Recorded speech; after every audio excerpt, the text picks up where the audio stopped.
The West Virginia Mountaineers will be playing in their 4th season in the Big 12. There's optimism in Morgantown that this will be a breakthrough year for the Mountaineers in Big 12 conference play. A talented veteran team blanked a solid Georgia Southern team 44-0 last Saturday, and now will host the upset-minded 1-0 Liberty Flames this afternoon at Milan Puskar Stadium. Thanks very much for joining us for wild and wonderful coverage of WV Athletics on Root Sports. Alongside former West Virginia and NFL star Mark Bolger, I'm Rob King. Mark, this is a game the Mountaineers can't afford to look past. I don't think so. If you listen to the Liberty players this week, they have a little bit of a chip on their shoulder from not getting to play in venues like this every Saturday. So I think it would be wise for West Virginia to take this game pretty serious heading into a bye week. The Flames are coached by old Nebraska quarterback Turner Gill. He wants to be able to run the ball. When he does throw it, he has a very good quarterback in Josh Woodrum. Yeah, senior quarterback Josh Woodrum. I think he has a chance to play on Sundays next year. And with 35 starts under his belt, nearly 8,000 yards, I think the rest of this team is going to be looking to him today in this environment to keep calm. He's going to be going against an experienced West Virginia defense led by Carl Joseph. Carl Joseph is now the new leader of this team with plenty of leadership on the defense. And with last week's performance of 3 interceptions, 1 fumble recovery, and 8 tackles, that was, according to defensive coordinator Tony Gibson, the best performance he's seen in 21 years of coaching. So it's a pair of 1-0 teams, the Liberty Flames and West Virginia Mountaineers, getting set to battle in Morgantown. The opening kickoff is coming up next on Root Sports.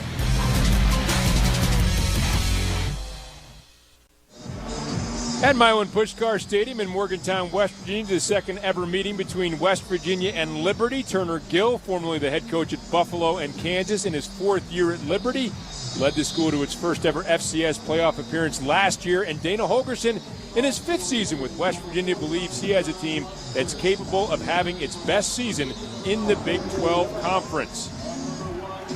Liberty won the toss, elected to defer, so they will kick off. West Virginia has the explosive Shelton Gibson and K.J. Dillon deep, and this ball is going to be driven deep.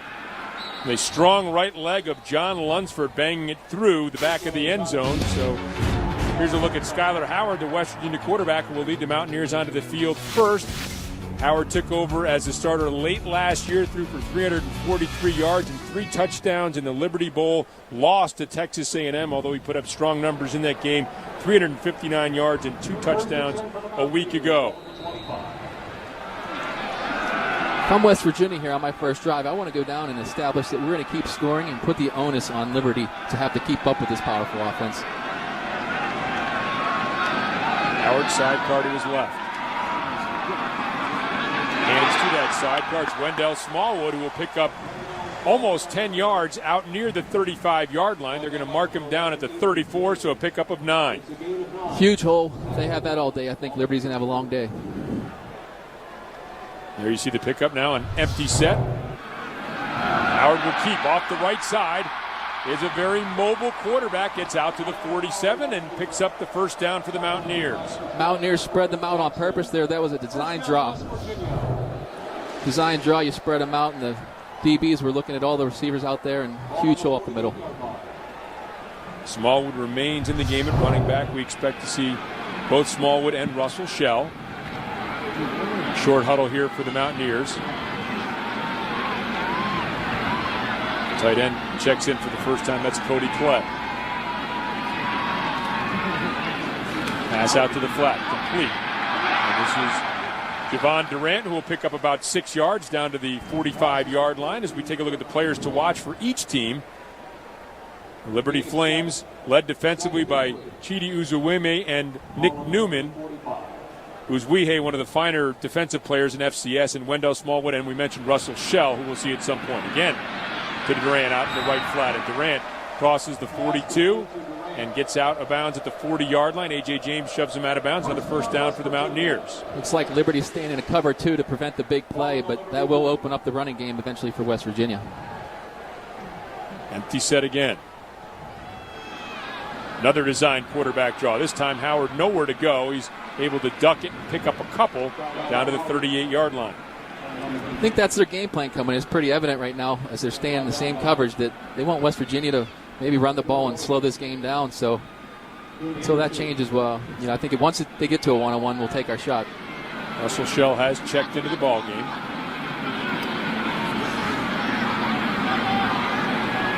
Two-back look. Shell in motion. Has the pass out in the flat. Here's Russell Shell. Crosses the 30. Picks up first down yardage down to the 26-yard line. Key today with all these short passes is going to be the receivers blocking down the field, and did a pretty good job, but the Liberty defender was able to get off and pretty easy toward the end. Still a pickup of 12 and a first down for West Virginia. Pass complete. Durant again, and Durant will pick up another first down, it appears, down to about the 17-yard line. And it is going to be a first down, so they'll mark him just inside the 17, down at the 16. They went 1-on-1 with Durant. That'll be a tough matchup if Liberty wants to play 1-on-1. I think that'll happen all day. Two backs again. Give to Shell. Shell off the left side. Shakes out of a tackle. Crosses the 15. Steps out of bounds near the 10-yard line. They'll mark him at the 11, it looks like. So a pickup of about 6 on that first down run. Really good tempo so far from West Virginia. Maybe slows down a little bit here in the red zone to make sure they get the correct call in. That's one of the areas. There's a few areas, Mark, that they would like to improve on. One is red zone offensive efficiency from a season ago. Obviously, turnovers have been an issue, penalties, some other things, but this is an area where they'd like to see more touchdowns. Sure, and I think that's why they slowed things down to be extra short on the call. And the toss into the end zone, in and out of the hands of Shelton Gibson. First incompletion on the day for Skylar Howard, as Justin Guillory there defensively for the Flames. That was a nice route. The defender had inside leverage, and he was still able to break in front of his face. The ball was on the money, so.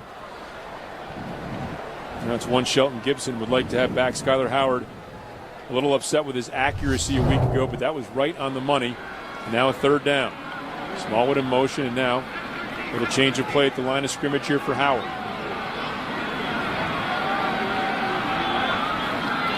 Howard back, blitz coming off the edge. The pass is incomplete, too high for Durant. A little contact downfield, but no flag. So a little pressure off the edge, incomplete, and it's going to bring up a fourth down, and Josh Lambert will come out to attempt a field goal. Yeah, he had a guy rushing in his face, so Skylar might have threw a little high. Contact might have been a little early, but I think you just got to throw a little lower to protect him. An impressive opening drive, stalls at the 11-yard line. It'll be a 28-yard field goal attempt for All-American kicker Josh Lambert, 3 for 3 a week ago.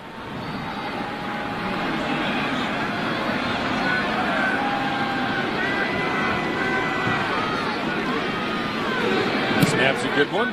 The kick is up, and the kick splits the uprights, and so the Mountaineers come down opening possession and score, leading 3-0. Of course, it was a week ago that the West Virginia defense pitched a shutout against Georgia Southern. They'll take the field for the first time against the Liberty Flames.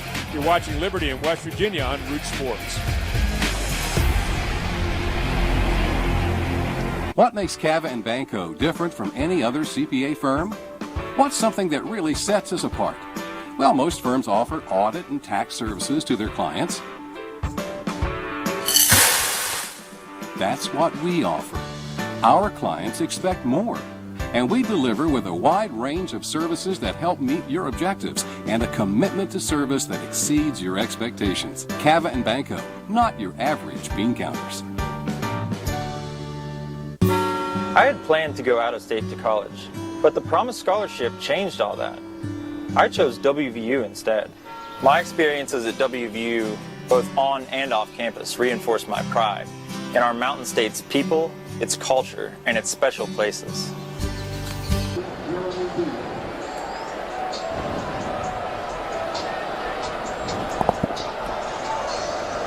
Josh Lambert, the run-up and kickoff as Liberty will get set to take the ball for the first time. It's DJ Abner who takes it at the goal line. Abner looking for some room, finds his seam, and gets out to the 25-yard line. So a good return for DJ Abner, who will be splitting running chores with Desmond Rice. I'll tell you about that as the game unfolds. Josh Woodrum is the starting quarterback. You heard Mark Bolger talking a little bit about him. His 35th start, all Big South a year ago. Second teamer back in 2013. So this is a very experienced, very good quarterback. He is the active leader in passing yards among all FCS quarterbacks. So he will test West Virginia's defense this afternoon. If I'm Coach Turner Gill, I'm pretty happy right now with holding the Mountaineers to 3 points after how good they look going down the field.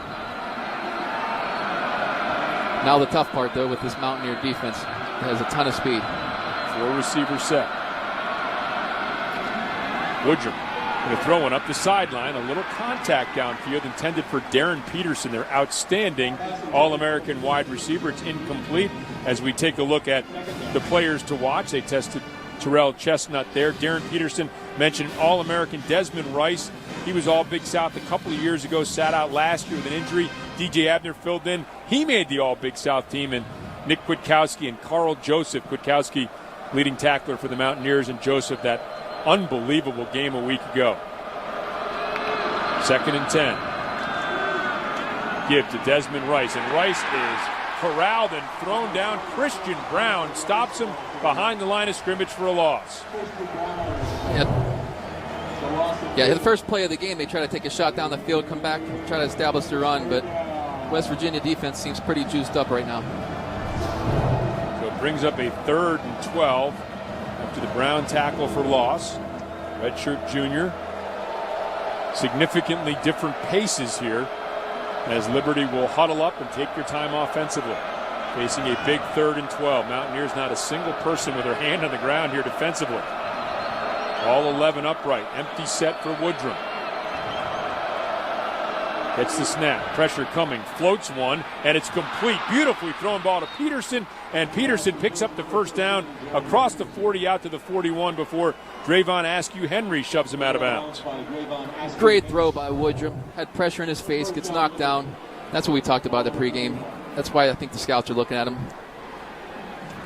Right in his face. What a great throw. They were in a cover 0, which is man across the board. There was no safety, so puts a lot of responsibilities on the West Virginia defensive backs.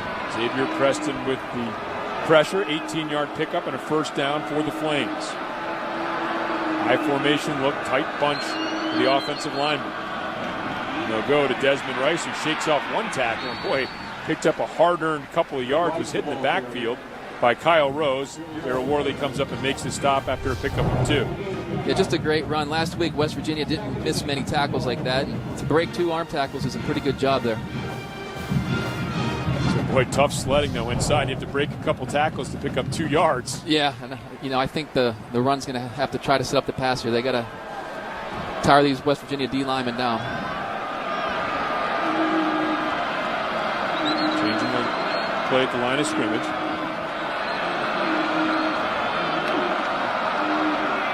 Woodrum back. Looking. Sets his feet. Fires downfield. Incomplete. Not sure if that was intended for Peterson. Had pretty good time there, Mark, but incomplete. He did. He had a flush to his left a little bit. Looking downfield, the coverage was there. So that probably was a throwaway to an open area. So all in all, not a bad play by Woodrum.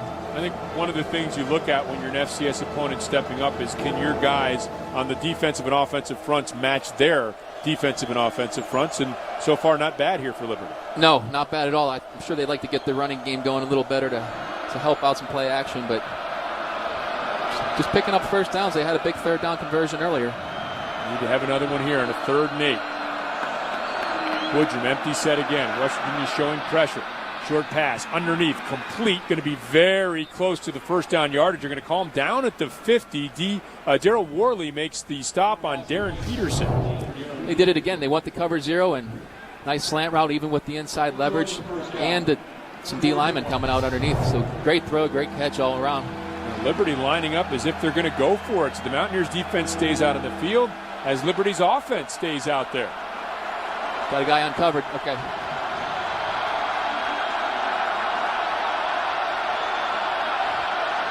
Woodrum will bring Farrow in motion. Run the option. Pitched out to Rice, and Rice lost the football. Boy, he had all kinds of room. The pitch a little behind him. And so on a 4th down, the ball will go over on downs. But, Mark, that was set up for a huge gain for the Flames. That was. His read was off the end there, and I think that was going to the house if that would have been a good connection there. Yeah, the pitch is a little behind him, a little high, and that's tough for those running backs. You got to put that in his belly a little better. And you can see the wide open field behind him. There was nobody between Rice and the end zone as we take a look at West Virginia's defense coming off that performance from a week ago against Georgia Southern. Now excellent field position here offensively for Howard. Back, looking, sack. Uzuihe comes up with a sack. He had 19 and a half in his career coming in, and the All-American is now tied for the all-time Big South Conference record in sacks. Yeah, nice play action. Look, he just comes around the end and way too quick. It didn't even give Skylar a chance to step up. They had man-to-man coverage down the field, so that was a potential for a big play. So a big loss. Uzuihe comes up with a sack. He is the defensive leader for the Flames. Howard on the keep. Oh, nice job staying at home there was Nick Newman. Not fooled, and maybe a gain of about a half a yard or so is all for Skylar Howard. It's just a great open field tackle there. Kind of on an island, but I think he had some help behind him regardless. These aren't the kind of plays you like with 3rd and 15. There's not too many in your playbook for these. Howard started with 4 straight completions, has missed on his last 2. Shell in motion, empty set. Howard will go up and change again.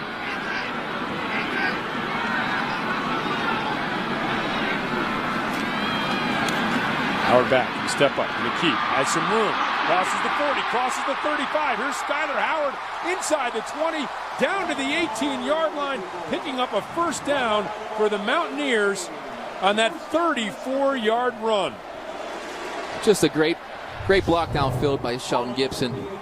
So you watch Skylar scramble downfield here. You'll see number 1 with a great block right there. That got him an extra 25 yards. 3rd and 15. We mentioned Skylar Howard does have good feet. 34-yard run, first down for the Mountaineers. 5 carries, 45 yards for Howard.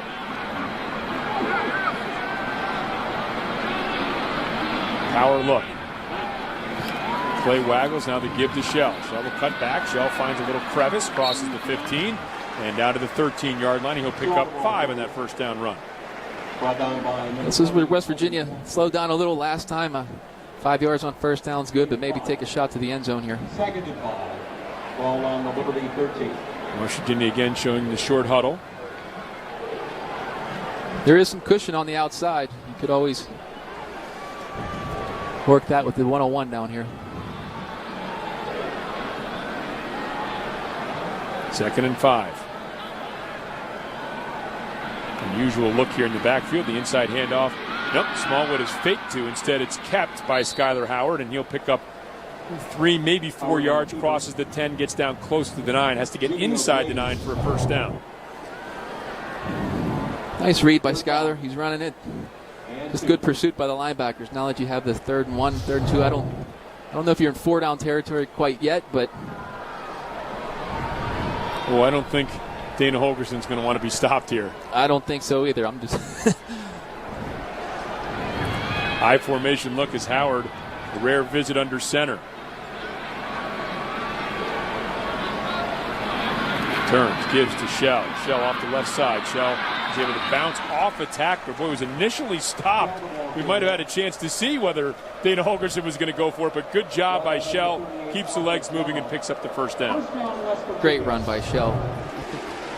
Gets the ball, has a lot of contact behind the line, and fights through 1, 2, 3, 4 guys to get that first down. And you know, he's a big back, tough to bring down, and I think that's why he was so highly recruited. Just up the road in Pittsburgh, Hopewell High School. Started out at Pitt, briefly enrolling at UCLA before deciding to come and finish his collegiate career in Morgantown. Shell gets a handoff, left side hit from behind, down he goes. Corbin Jackson came in and stopped him for a loss of a yard on the play. It looks like Liberty's bringing their safety way down. He's only about 6 yards off the line of scrimmage, so probably an extra guy for West Virginia to block, but it's going to take the running backs probably a miss or two to get past these safeties and linebackers. 2nd and goal. Shell remaining in the game at the tailback position. Receivers split to each side. And Shorts in motion. Give to Shell. Shell nowhere to go. Hesitation move. Nothing opens up. A pickup of maybe a yard or so down to the 8. And Uzuihe was in there along with Jimmy O'Grady on the stop. Yeah, down especially in the red zone. It's, you only have one hole and you got to go. Out in the open area, you can cut to the sides or make 2 or 3 cuts, but in the red zone, you get the ball, you hit the hole. But once again, I think Liberty's game plan is bringing that safety down. He was 5 yards off the line on that play. Shell in motion on this 3rd down play. Once again, Howard will come up, change things. Has 2 receivers split to each side. 3rd and goal. Howard back, pressure coming, throws, corner of the end zone, too tall for Shelton. Gibson incomplete, and another big red zone stop for the Liberty Flames. Yeah, if you're Liberty, I think that you're really excited. If you can keep these field goals, like you're staying in the game, a lot further than the first quarter. Maybe instructive both times, Mark, here on 3rd and long. Liberty's brought pressure. Yeah, that's one of those balls you can maybe throw on the back shoulder a little bit to keep him in bounds, but you got to give him credit. That was good coverage, and Schuyler was just being safe and take the 3 points and move on. Lambert will attempt a 25-yard field goal. Snap good, hold down, boot is up, and that boot is good, and the West Virginia Mountaineers 2 Josh Lambert field goals, leading by the score of 6-0.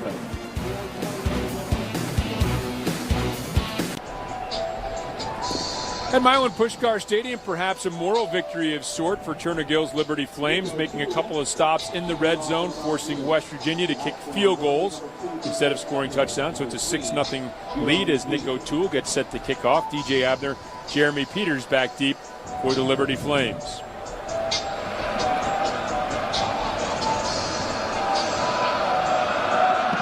To the boot. It's going to be taken by Abner. He's going to grab it at the 4-yard line. Abner makes one man miss, crosses the 25, had some room, lost his footing, stumbles out to the 25-yard line, and that's where the Liberty Flames will take over with their 2nd possession of the game, trailing by a score of 6-0 here at Milan Puskar Stadium in Morgantown.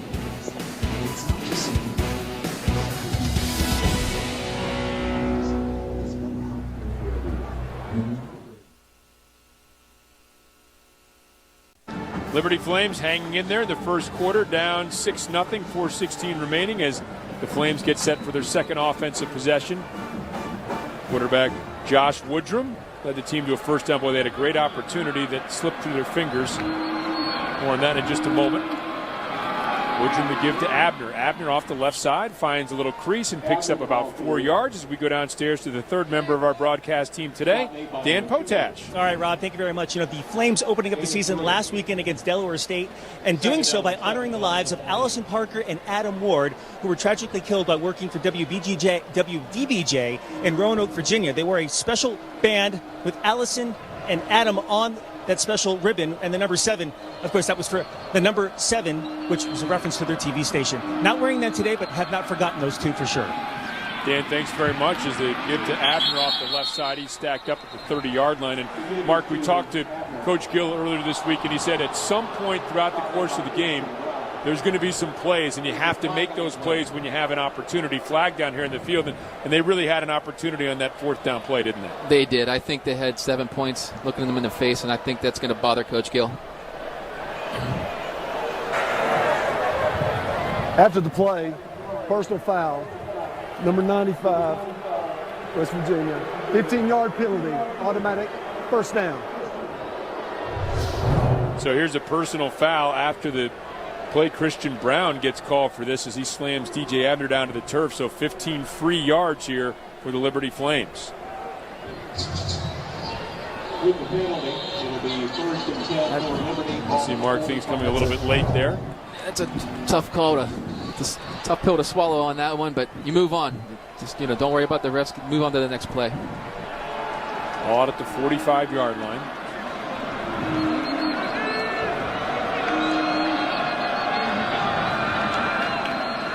Give to Abner off the left side, finds a little room. Oh, boy, does that hole close quickly as Joseph comes up with a big hit at the 48-yard line. Just a great open field tackle by Joseph, and that's what he did last week with 8 tackles. And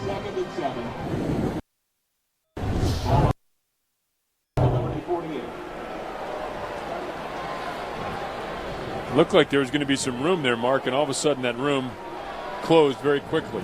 He likes to come downhill tackling, and that's why they were so effective last week with no missed tackles. 2nd and 7.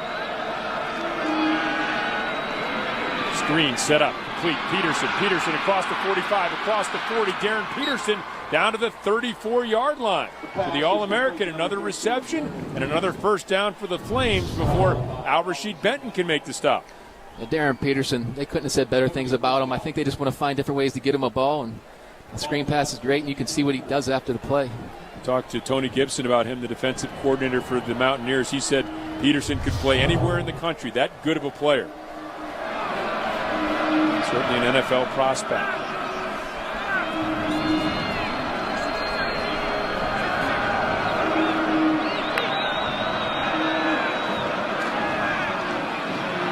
Woodrum on the keep, and it's Joseph again with a stop, but another pickup of about 3 yards on first down. Fake handoff inside, and Woodrum has some mobility. Big guy, 6'3", 225-pounder. Well, they're going to mark him now at the 32, so just a pickup of 2 will be a 2nd and 8. Those are the plays you got to be a little careful as a quarterback because it's a read. The ball goes into his belly, and he reads the end, and he has to pull it.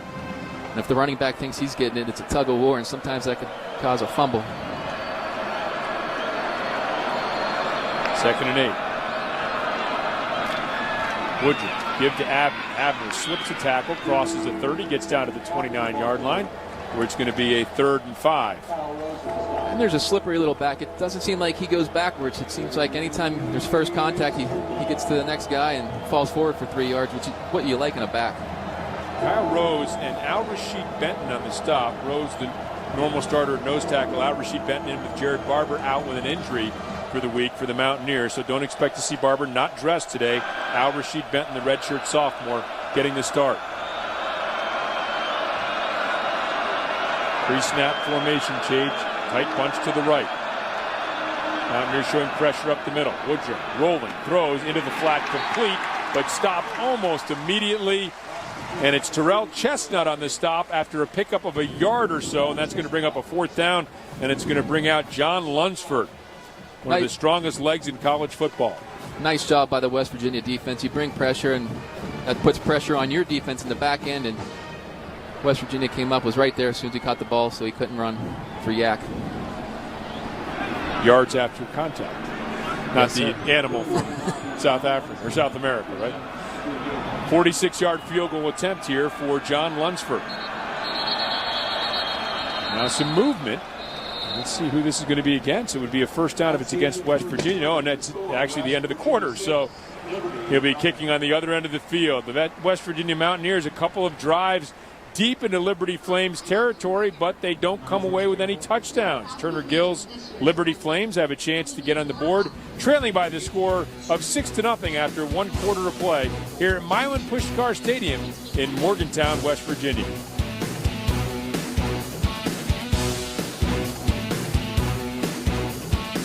John Lunsford, the very strong-legged sophomore.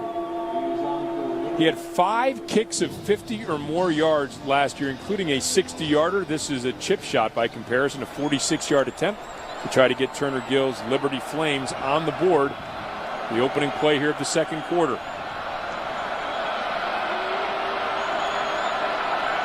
All-American long snapper Hunter Winstead gets the snap back. The kick is up, and the kick is no good. Plenty of leg, but it is wide. And so the Mountaineers keep Liberty off the board and lead 6-0. And again, you talked about what Turner Gill said, making plays.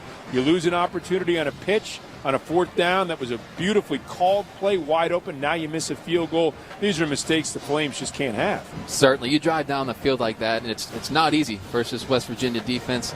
You think you're going to get 3. You had the benefit call on the personal foul, and then you end up nothing. That's kind of demoralizing if you're Coach Gill.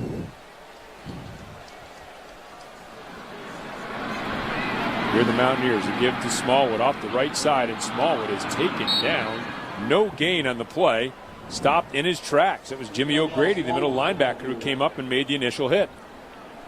Yeah, this Liberty defensive line has been pretty impressive so far. They haven't given up the big run and actually stopped them for a couple no gains. Actually, Dexter Robbins in for Jimmy O'Grady on the stop. Robbins led the team with 5 tackles a week ago. 2nd and 9. Pass out, complete.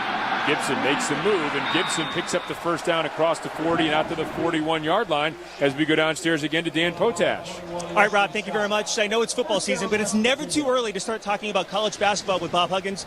How excited are you for the upcoming season, considering you were just in the Bahamas, but you're back here working now, right? Well, some people would say that, yeah, I guess. I've never worked in my life. I mean, I've been blessed, so it's not really working. But, yeah, we're in the midst of recruiting right now, and our guys are working out, and we're excited about the season. What are your thoughts about the conference and non-conference schedule as you look towards the beginning of the season in November? Well, the non-conference schedule, I think, is very challenging with, Virginia and New York and going to Virginia Tech and playing the people we play in Las Vegas. But we're excited. I mean, we think we can play with anybody in the country. And I think West Virginia feels that they could play with anybody in the country in the football field, right, Rob King? Yeah, 52-yarder there. Thank you, Dan and Coach Huggins, as Gibson makes a man miss, sprints up the sideline, and a 52-yard touchdown pass has put the Mountaineers up 12-0 pending the extra point. I like what they've done twice on this drive. Just two little hitches with those corners out there that are playing really soft. Let your athlete play versus their athlete. Gibson, I think, is the fastest offensive player West Virginia has, and just doesn't give the corners much a chance out there. A real burner. Shelton Gibson, 3 receptions, 130 yards last week, showing his explosive big play ability, and there picks up the long touchdown. And Josh Lambert on to try the extra point. Lambert's kick is up. It is good, and the Mountaineers, shortly after Liberty misses a field goal, they capitalize. The long touchdown to Gibson, and they lead 13-0. Mountaineers have been able to put 13 early points on the board, leading the Liberty Flames 13-0, 13:40 remaining here in the second quarter as kickoff set to go here from Nick O'Toole. O'Toole drives it deep. Abner will let it sail over his head and through the end zone. As we take a look at that touchdown pass, 52 yards, as Gibson is able to take this one to the house. Here's exactly what you want. You have a huge cushion up top. It's a speed guy, and your quarterback's struggling a little bit. Let him make a completion and see what happens. They did it 2 plays earlier. I think they saw something, so great adjustment by the coaches. Just getting the ball in your playmaker's hands. So now feels like almost a critical juncture of the game here for Liberty to stem some of this momentum. They've had some big plays, the opportunity to make some big plays. They haven't done that. You get the feeling that West Virginia may be beginning to roll a little bit here, Mark. Exactly like you said before the break. That missed field goal happens. It's 6-3. No, instead they missed the field goal and go get a touchdown. Now it's 13-0. And a little flag. Flag coming here is a little movement, I think, before the play. Let's get the official call. False start, number 63 on the offense, 5-yard penalty, first down. That is indeed the call. This is where you got to have your quarterback, Josh Woodrum, just calm everyone down a little bit. It's only 13-0. You have been moving the ball. Just can't take those kind of penalties, though. This is a run-first Liberty team. Again, we mentioned Woodrum, an excellent quarterback, but again, Mark, to your point, this is not the situation they want to get in. West Virginia, not as big a deal. For Liberty, this is not where they want to be. Woodrum rolling out, looking, under pressure, throws, and incomplete, intended for Peterson. Slipped through his hands. Chestnut out in coverage for the Mountaineers. Yeah, West Virginia's been bringing a ton of pressure in the game and playing one-on-one outside, but not on that one. They moved to a more quarter-2 look, which gives the underneath coverage a lot of help, and good call by Coach Gibson. 2nd and 15. And here is Coach Tony Gibson, second year as the defensive coordinator for the Mountaineers. A little stability in the defensive ranks. First time they've had a defensive coordinator in 2 straight years under Dana Holgerson. Here's Desmond Rice. Boy, Rice again being pursued and taken down by Wachuku. Boy, again, a very, very tough 1-yard gain for Desmond Rice. Again, in cover 2 again, which you should be able to run the ball, but it seems like West Virginia's getting a little more pressure and great pursuit. I think West Virginia's getting the confidence, and as we said, this isn't a situation when it'll be on the road. 3rd and long. 3rd and 14. Woodrum trips to the left. Peterson, the lone receiver, to the top of your screen. Here's not showing any pressure. Now they give to Rice off the left side, and Rice is going to pick up about 5 yards. A flag on the play. Rick Rumpf made the tackle. And let's see what the call is going to be.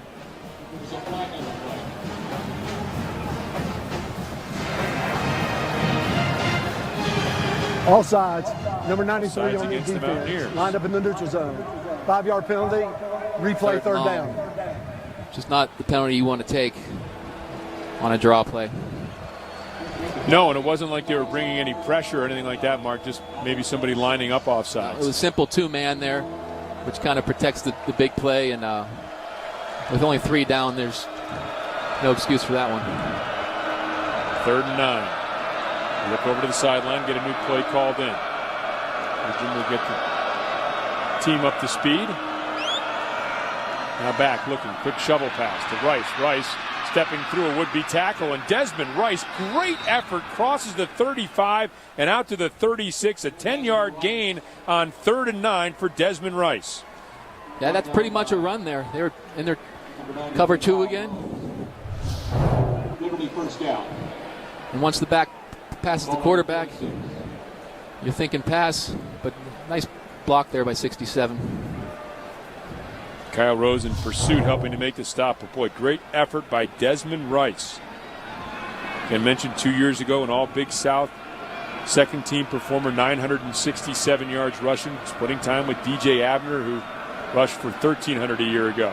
Now lofted deep for B.J. Farrow, and Farrow goes up and nearly intercepted. Excellent coverage downfield by Daryl Worley. Well, you can see why Tony Gibson and Daryl Worley is so high on Daryl Worley. Look at this battle for the ball. Yeah. Yeah, great defensive play there. You're 1-on-1. You're on an island. You don't make that play, then that's a possible touchdown. He said he was getting a little bored out there, and his actions just brought fruition to his words. 6'2", 198 pounds, a big guy. Now the inside handoff, and Nick Kwiatkowski is there for the stop of Rice. A loss of 4 on the play. You just feel that momentum. Here comes that West Virginia pressure again, and they always bring one extra guy, and not much the running back can do there. And Mark, it looked like a fairly well-disguised blitz. They came late. Woodrum, I'm sure if he knew that was coming, would have liked to have changed that play. Sure, you don't know what's in the package or not, but when they have one extra guy, there's not much you could do, and you don't know if there's an O-line missed an assignment, but you really can't let the guy come right up the gut like that. 3rd and long. Woodrum back, has time, steps up, throws, incomplete. A flag comes in, contact between Worley and Peterson. Yeah, you saw the jersey get tugged when he was coming across the field. I mean, Worley definitely, I could see it from 100 yards away here. The jersey was pulled. No doubt that was interference. Darren Peterson, 8 receptions, 83 yards. Pass interference. Number 7 on the defense. And that is spot going to be foul. Automatic first down. An automatic first down at the spot of the infraction at the 45-yard line. Yeah, you'll see the in route, and just before that, the jersey was out about 4 yards back. So I think there would have been a holding call regardless if the ball was thrown to him or not. So first down out to the 45-yard line. A couple of penalties have kept drives alive. And 2 on this drive have kept it alive. An offsides penalty gave him another shot on 3rd down, and then on that 3rd down play, the interference call on Worley. Lofted. Peterson, oh boy, he had a chance down the sideline. Tried to make the one-handed grab. He had Worley beat and couldn't hang on. Another one of those opportunity Coach Gill was talking about. You don't get too many of those in games like this, and that's 7 if he makes the play. So that's, I think, 3 so far this game. Yep, they had the ball just a little beyond Peterson's grasp, and it falls incomplete. Sometimes you release the ball before the guy falls behind him, though, and it's already in the air and it's too late. So right. Let's give the benefit of the doubt on that. That's it looks right, worse than it is. Woodrum rolling. Throws underneath, complete First down yardage across the 40 down to the 39-yard line. And that is Shells who makes the grab. Dante Shells, 54 career receptions. And there's a Mountaineer player down.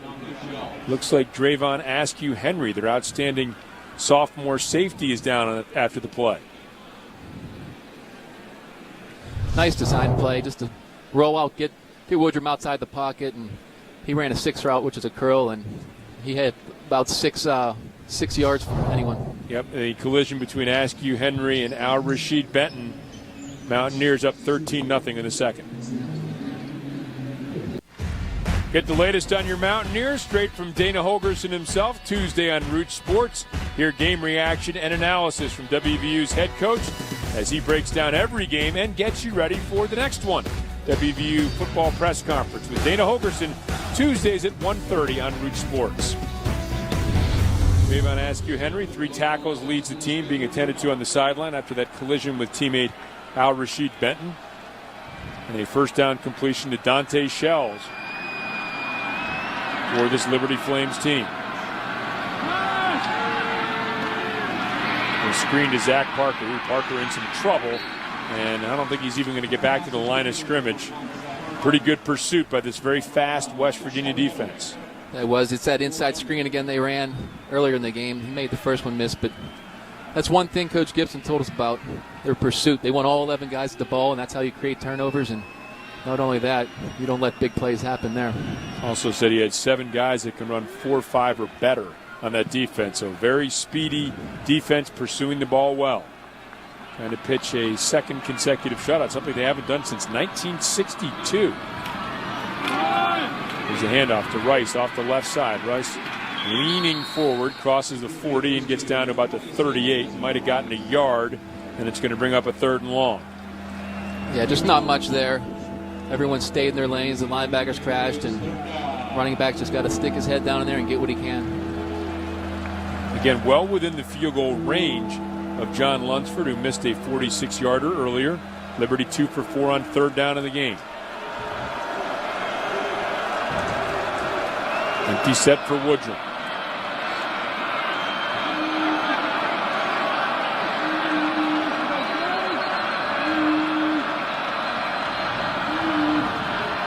Woodrum back, throws underneath, complete, goes to Rice, but they're looking for a little catch and run there. Rice unable to step out of a tackle. Kwiatkowski brings him down to the 36-yard line, and it will be 4th down. Yeah, just a 3 deep with 5 under look. Not many places to go on that one. He just took what he could and threw the safe play. Lunsford, again, missed that 46-yarder, had plenty of leg. He has a powerful leg, kicked a 52-yarder a week ago against Delaware State. We'll be trying for a 53-yard field goal here. And an all-conference snapper and Hunter Winstead. Snap is down. Kick is up. The kick has plenty of leg. And the kick is once again wide right. So a couple of long field goal attempts missed by John Lunsford. Liberty remains off the board. The Mountaineers remain on top by the score of 13-0.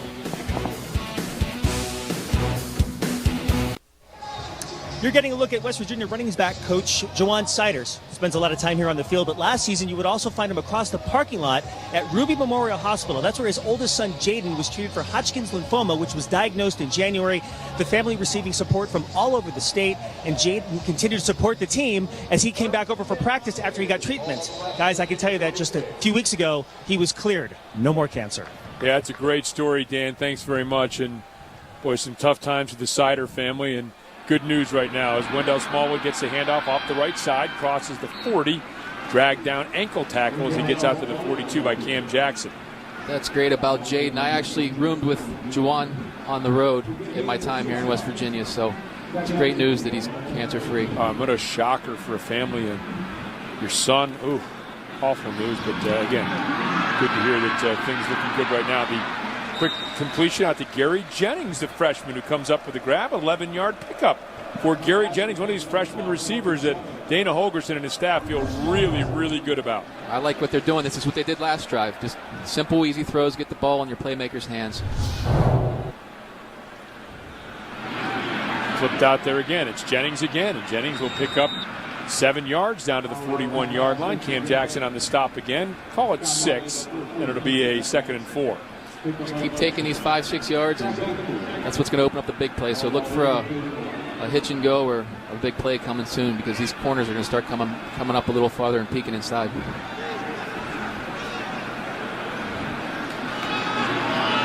Design quarterback draw for Howard, and Howard going to be brought down and looks just a little short of the first down stick. Needed to get inside the 38. Looked like he was stopped just short of that. They're going to bring up a 3rd and short. And the Mountaineers bringing a heavy package out of the field. Wellman checks into the game along with Darren Arndt and Cody Clay, a pair of tight ends.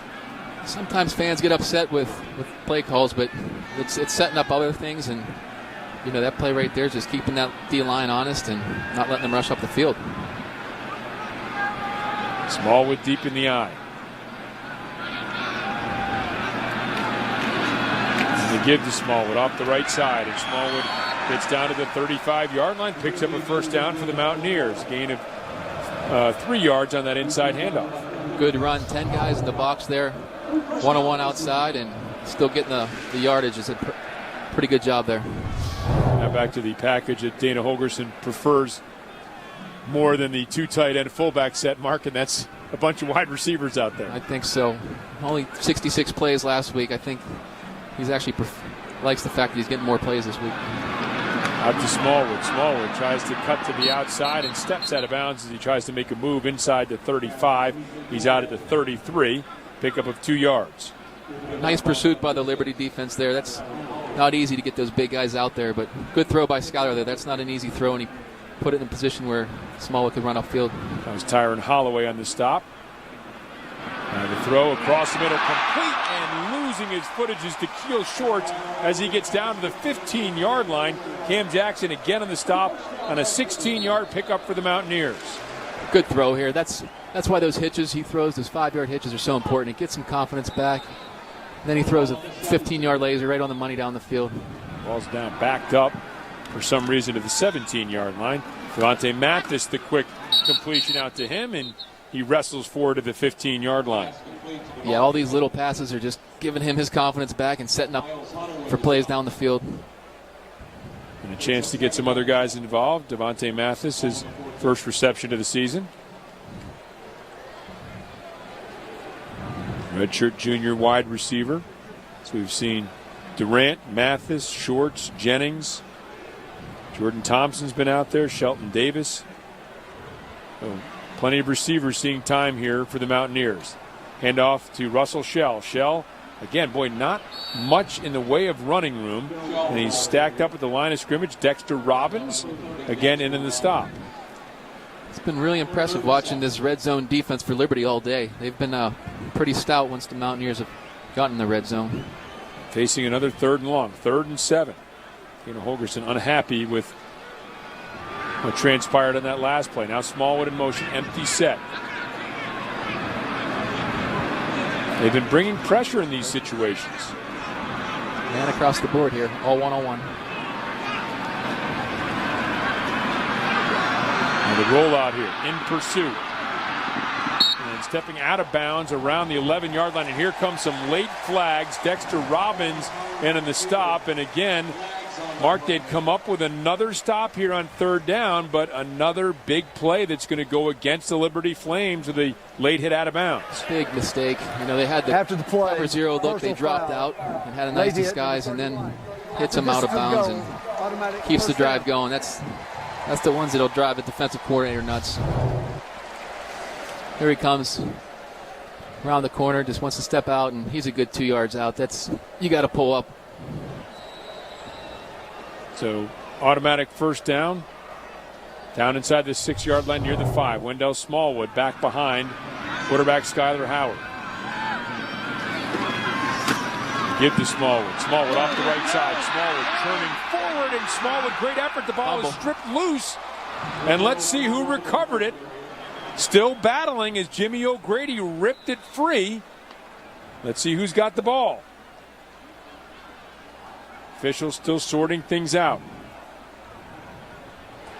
And it is a touchdown for the Mountaineers. as Smallwood recovered his own fumble and comes up with a touchdown for West Virginia. What a run. He broke so many arm tackles there. Here's one. Churning those legs. There's probably 3 before then, and sometimes that's what happens when you fumble it, but when you make up for your own mistake. Had it all the way, yep. Yeah, when you can make up for a fumble and get a touchdown out of it, it's a little bit easier to walk to that sideline and meet your coaches. So he pulled free by O'Grady and bounced right to Smallwood. Bit of a fortunate hop for the Mountaineers. That's 2 plays in a row. You had the personal foul out of bounds and then another opportunity with a fumble right at the end zone to get it, and it just seems like Liberty's not taking these opportunities and running with them. Yep, and that's, again, we reiterate, but it's been so prevalent in this game. Turner Gill very prescient by saying that his team needed to make plays. They've had some opportunities. They just haven't made the plays. And because of that, down 19-0 pending the extra point attempt here by Josh Lambert. The Tools hold is down. The kick is up. The kick is good. It is 20-0 West Virginia. So Wendell Smallwood with a 5-yard touchdown run. The Mountaineers up 20-0. Tonight after Pirates postgame on Root Sports. 11-play, 64-yard drive. Took 4 minutes and 12 seconds, and it was the fumble recovery by Wendell Smallwood, his own fumble. That was the scoring play for the Mountaineers. Abner retreats back to the 5-yard line. Jeremy Peters tells him to take a knee. And the Mountaineers rush defense, 11 carries, 8 yards. And this has been a really, really good performance by the Mountaineers front 7. It has. There's just been no room for any of the backs to go. Tony Gibson, team did a great job in pass defense last week. They had to deal with that triple option from Georgia Southern, something you don't see very often. More of a traditional approach here from Liberty, although the traditional approach is no longer traditional, Mark. I mean, most teams are spreading it out and throwing the ball, but again, getting different looks here for his defense prior to heading into Big 12 conference play. Yeah, it's good. It's so different from last week, and having another bye week coming up, they'll be able to prepare, and the speed is pretty impressive here on West Virginia's side. Woodrum back, looking. Going to fire one out. Has a man wide open. That's Peterson underthrown, but Peterson able to cradle it out at the 46-yard line and pick up the first down on the 21-yard hookup. Yeah, they had a cover two there with the deep safety in the corner, and there's just a little hole in there, and they've been pretty much doubling them all game, and Woodrum made a nice throw in that hole. 4 receptions, 64 yards for Darren Peterson. Woodrum looks over, gets the play from the sideline. We'll change it here at the line of scrimmage. Under 4 minutes remaining in the first half. Woodrum gives to Rice. Big line surge that time, and Rice is able to get 8, maybe 9 yards on that first down run. Just one pass play over 10, 15 yards gets that line pumped up, and it spreads the defense out a little bit. This is the first really good surge on a run play we've seen so far, Mark. That was. He didn't get hit till 5 yards down the field and carried in number 3, so that was really good first down play. Woodrum will give to Rice again. Rice cuts back to the left. This time nowhere to go. Ankle tackle. Drags him down. It was Al-Rashid Benton who came in again to make the stop. Pick up of maybe half a yard is going to bring up a 3rd and 1. Yeah, anytime their backs have been cutting back for Liberty today, it seems like they get stopped instantly, and that's that pursuit that West Virginia defense does, and obviously their speed. They can recover really quick.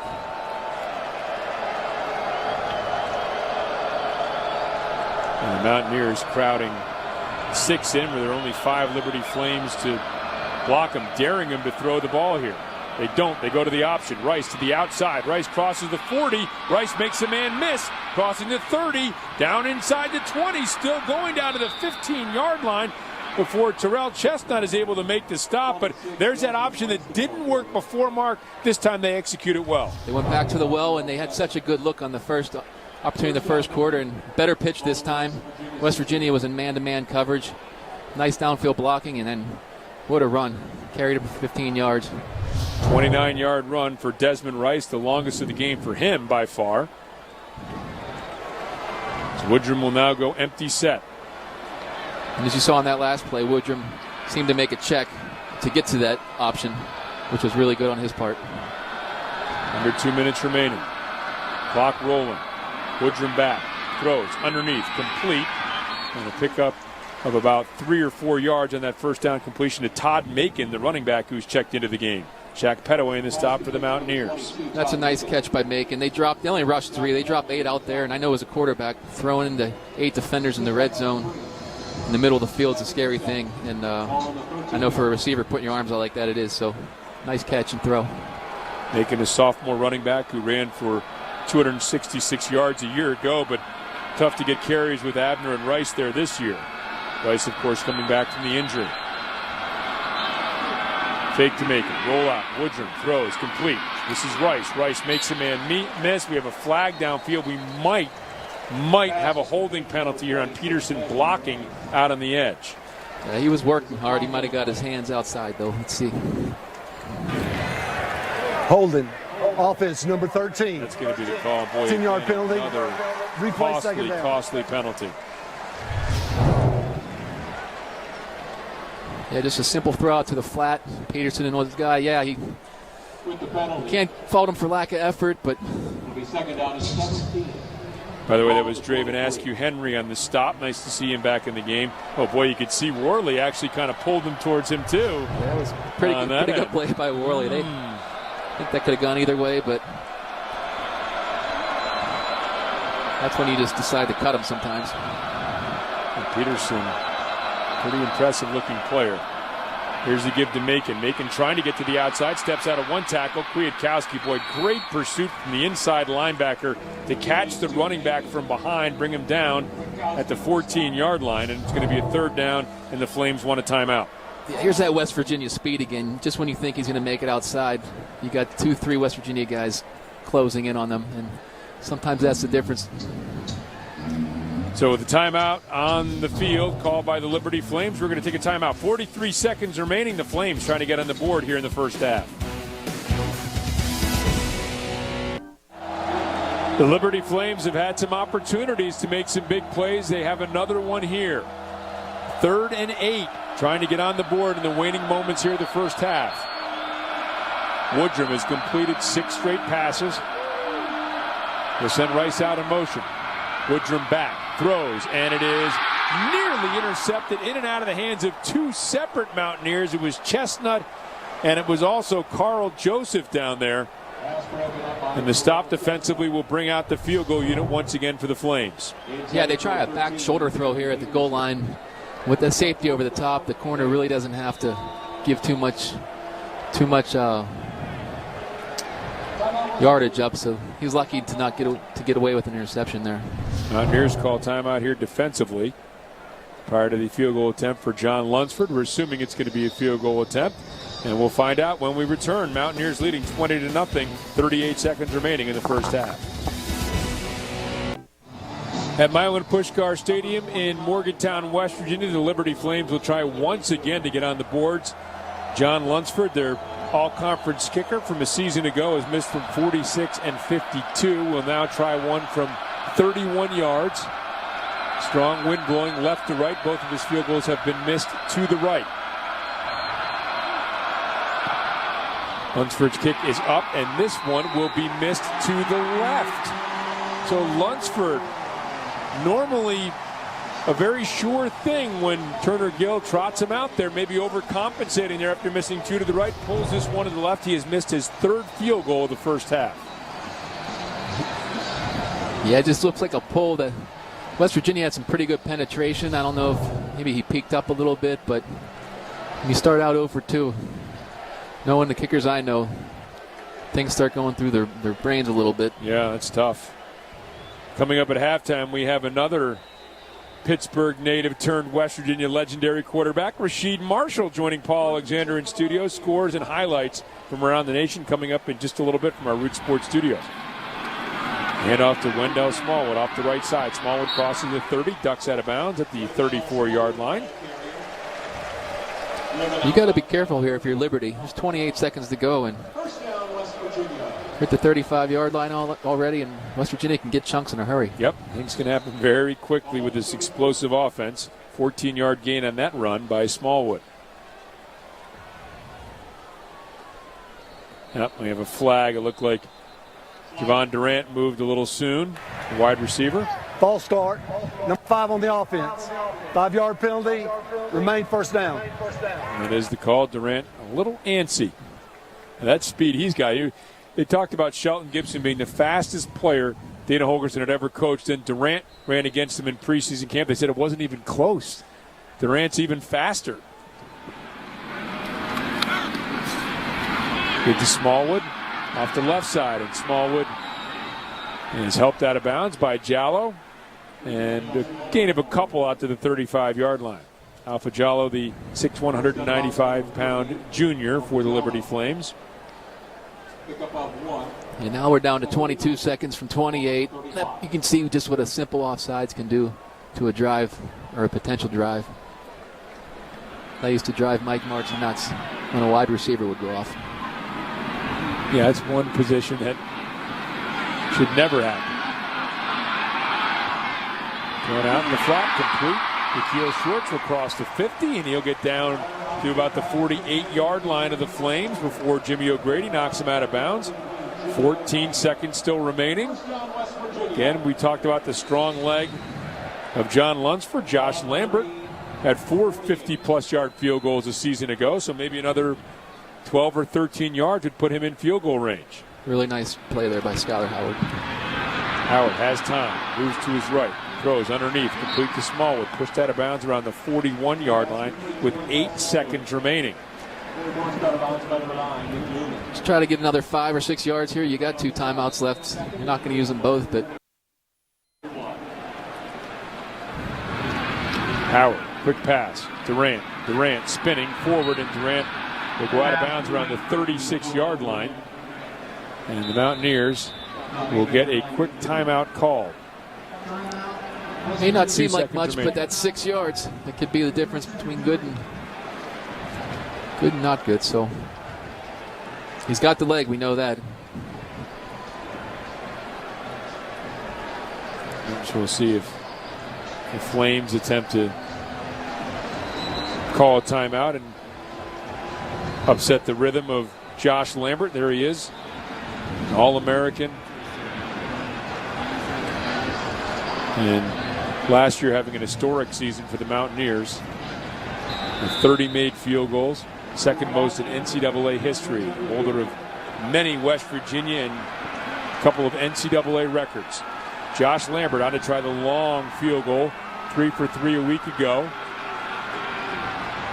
It's from 54 yards. And this one is going to come up short. So no good on the final play of the first half as the Mountaineers leading the 13th ranked Liberty Flames, stepping up from the FCS ranks and putting in a pretty decent showing here in the first half, but the Mountaineers pitching a shutout thus far, looking for their second consecutive shutout. They lead by the score of 20-0 over the Liberty Flames as they head into the locker rooms, and Dan Potash is downstairs, and he is with head coach Dana Holgorsen. Dan. All right, Coach, you were able to get 7 points on your third trip into the red zone, but the first 2 they made it difficult. What were you seeing from them defensively?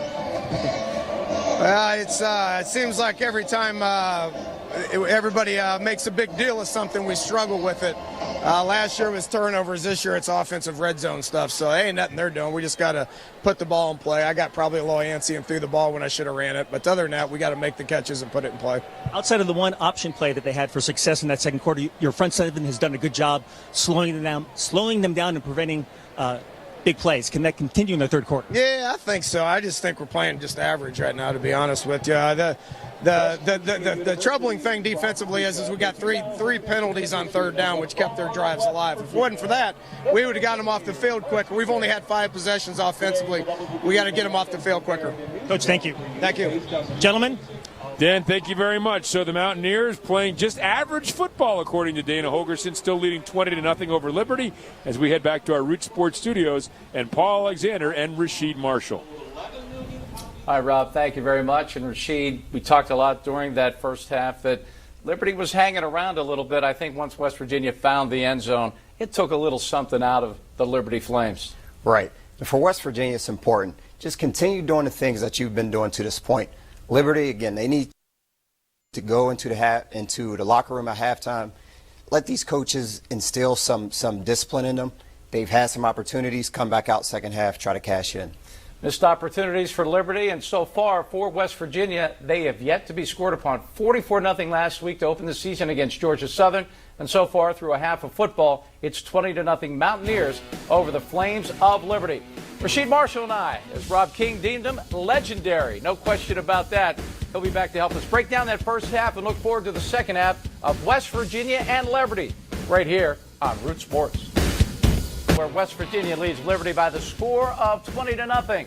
For some highlights and a recap of that first half, let's get it back to Rob King and Mark Bolger. Guys?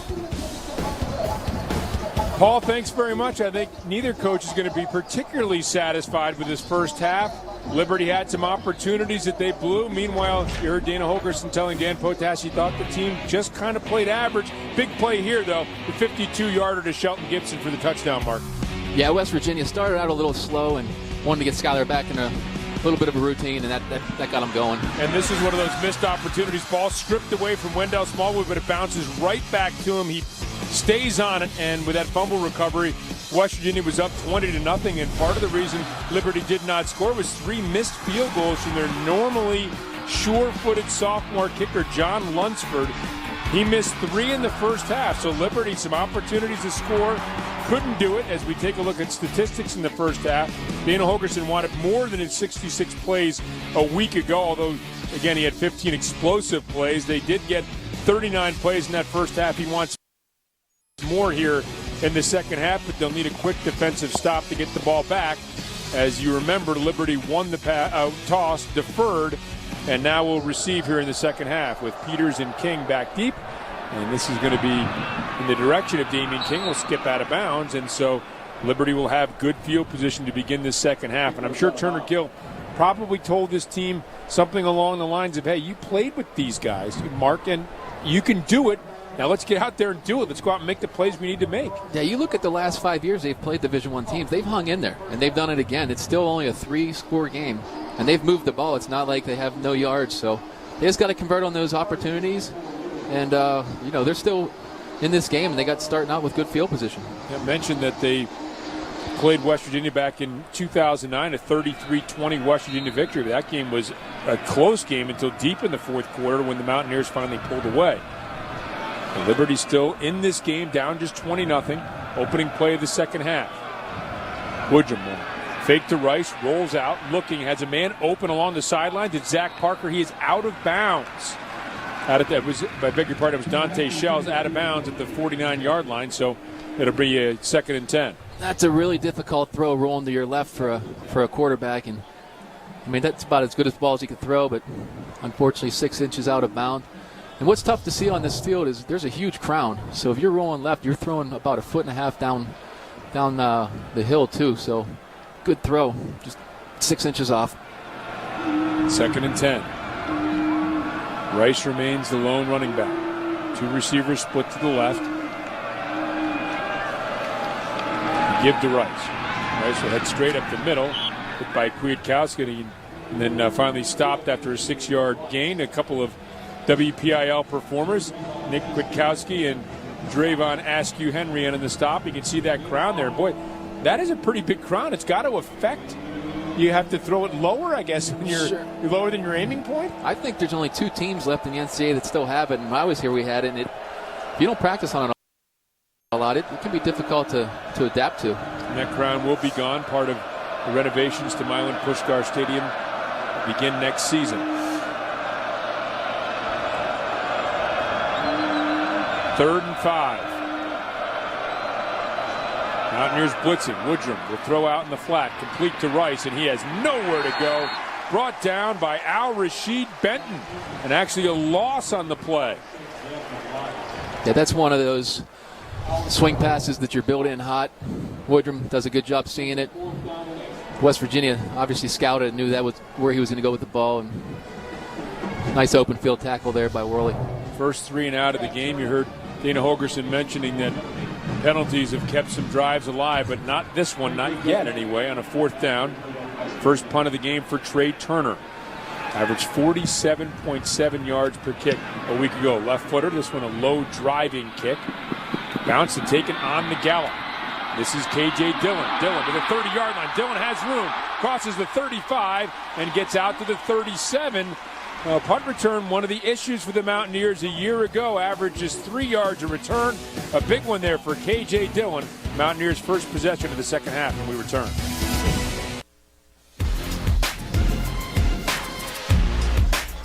In Milan Puskar Stadium, the Mountaineers and the Liberty Flames, West Virginia. A 20-0 lead in the first half. They're going to get their opening possession here in the second half. That guy, Darren Peterson, may be opening some eyes. Skylar Howard, a strong performance, 10 straight completions for the Mountaineers. And they lead by the score of 20-0, looking to improve to 2-0 on the season, heading into a bye week before they take on their traditional rival, Maryland. There are the two coaches, Turner Gill on the left side. You remember him from his days at Nebraska. Dana Holgerson, his 5th season here for the Mountaineers. And the opening play is a handoff to Russell Shell. And Shell banging forward. He and Nick Newman colliding at the 49-yard line, pickup of 3. Go back to the punt return. I know that's been a huge point of emphasis down here, the punt returns, and for K.J. Dillon to put them in good field position. I know that makes a lot of Mountaineer fans pretty happy. Yeah, second worst punt return in the country a year ago, averaging just 3 yards per return. 19-yarder there for K.J. Dillon. Second down, give to Russell Shell. Shell off the right side, fighting forward. And we saw Shell with a little bit of dancing in the first half, and this time 2 straightforward runs. Dana Holgerson upset, remember, on that one run play. I don't know if it was against Shell or somebody else that he was angry with, but Russell Shell, big physical back, lowering the shoulder on those 2 runs. Hit the hole, and he's carrying guys for a couple of yards, but I don't think he can carry 5 here. No, that was Smallwood, and Smallwood's going to lose a couple, and it's going to be 3 and out for the Mountaineers. Jimmy O'Grady on the stop, and credit the Liberty Flames. Mark, just when you think maybe they're going to be blown out, they continue to play good, solid football. Yeah, I think you got to give Coach Gill credit for that, because he went in and still has them playing hard, and he had that presence on the phone the other day. Zach Parker back deep. Nick O'Toole ready to punt. Average over 44 yards a kick a week ago. This is a low spiraling kick. Parker wants everybody out of the way, and it's going to take a great West Virginia roll down at the 1-yard line. Nana Kyram there to make the special teams play, and down it at the 1 on a 57-yard punt by Nick O'Toole. That's the difference there between Liberty's punt to K.J. Dillon. He fielded on the bounce, and Liberty let it go, and that's the result if you don't have a guy back there that can confidence to field it. O'Toole and Cody Clay getting excited about that one, and Liberty pinned deep back at their own 1-yard line. He looks like a defensive lineman to me. Yeah, that could have been a touchback, I thought, Mark. I agree with you on that.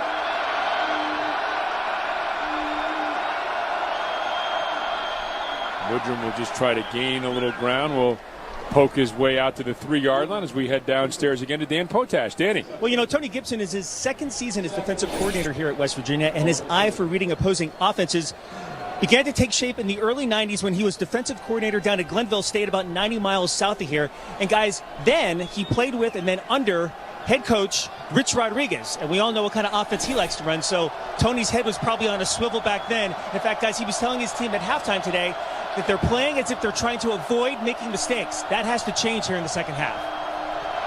Thank you, Dan. And again, a little continuity finally for Dana Holgerson on the defensive side. Gibson in his 2nd year as the coordinator. Woodrum, quick pass out in the flat, complete, crossing the 10, picking up first down yardage out to the 13-yard line. Is B.J. Farrow on that reception. Kwiatkowski on the stop defensively.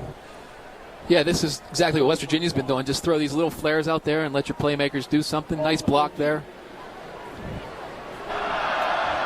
Just haven't been too many throws down the field today. And a few more missed tackles than we've seen. Last week, that was one of the points of emphasis for the Mountaineers. One of the things they were proud of, that they had very few missed tackles against Georgia Southern, winning that triple option. Woodrum in trouble. Woodrum flushed, and Al Rashid Benton has done a terrific job filling in today for the injured Jared Barber in the stop again defensively for the Mountaineers.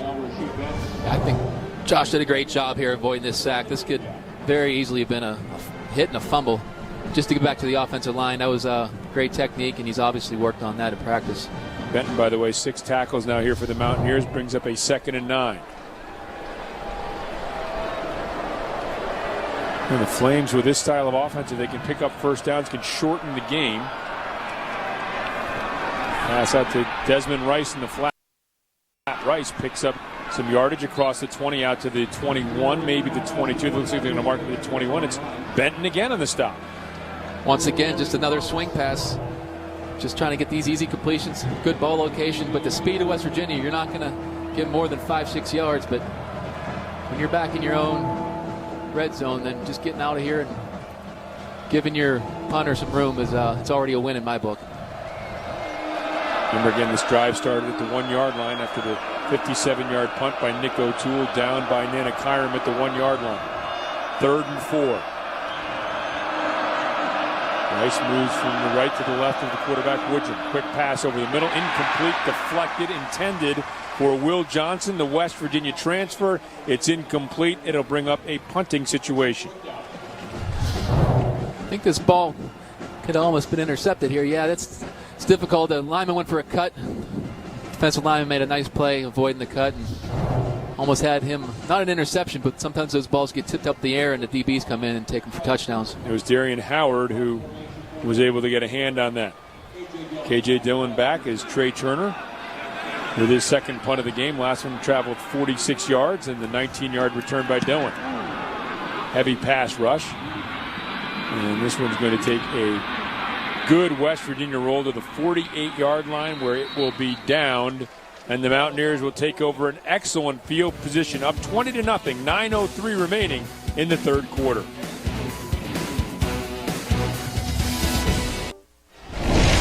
Our campus bio looks at Milan Puskar Stadium, opened in 1980, seating capacity of 60,000. That didn't stop more than 70,000 from cramming in on November 20th of 1993 when Miami of Florida was in town, the 11th best home record since 2003, due for $50 million in upgrades over the next couple of years. That crown that Mark was talking about will be gone at that time as we get back to live action here. Play action pass. Out to Shorts. Shorts makes a man miss, crosses the 40, picks up a first down to the 39-yard line. And Mark, I'm sure a special place for you to revisit after some great memories here. It is a lot of memories here, and the end zones are now closed. They were open when I was here before, and you can see the hospital. But $50 million in upgrades, I think that means your program's going in the right direction. Shorts gets that first down completion. But what a nice guy to have as a veteran on this team. 45 receptions a couple of years ago, 24 last year after White and Alford took over. Here's a pass over the middle to Shorts again, down to the 10-yard line. Good, strong throw. A 29-yard pickup. Great throw down the field. I know he's been throwing a lot of short ones, so he goes back. It was a deep crossing pattern. Puts it, maybe a little behind him, but good enough, and I think that's going to be good for his confidence here in the second half. First and goal from the 10. Quick throw and complete and touchdown to Javon Durant. Oh, that didn't take long. 3 quick plays, 2 completions to Shorts, another to Durant, and the Mountaineers march down and add to their lead. All the running's paying off, and I think Skyler getting those short throws, as I said, getting him that confidence back, and he made the great crossing pattern and great fake there and put the ball right on the money where he had to on the goal line. Durant a touchdown last week, national recruit playing in his first game. Boy, he was sought after by pretty much every program in the country. At a Miramar High School in Florida, comes up with his 2nd touchdown in as many weeks. Josh Lambert for the extra point. It's up. It's good. Mountaineers lead is 27-0. So Skyler Howard has been hot for the Mountaineers. This touchdown pass to Durant has put the Mountaineers up by the score of 27-0. Yards, 52 seconds. More yards than seconds. Javon Durant with his 2nd touchdown reception as a member of the Mountaineers. The 13th straight completion for quarterback Skylar Howard, finding Durant for that touchdown pass. Now the boot will be taken by Damian King back at the 9-yard line. King cutting across the field, gets across the 20, and he's taken down as he reaches the 21-yard line. As we take a look at the dynamic duo today, again, both Durant and Gibson going over 100 yards last week in their first starts for the Mountaineers. Gibson, the sophomore, and Durant, the freshman. And again today, putting up touchdowns apiece as they did a week ago, and on their way, perhaps, to 100-yard receiving games again. Yeah, you could sense it in the end of the first half. Skylar Howard starting to feel his rhythm, and it's carried over since halftime, so it's good to see. Abner's check pick back in at running back for Desmond Rice, getting a breather.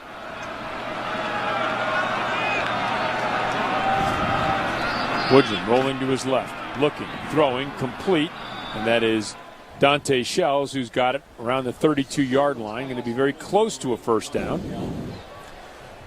Another good throw, rolling to his left. I'm sure he'd prefer to roll to the right and throw the ball a little more, but sometimes you can't pick the hash mark.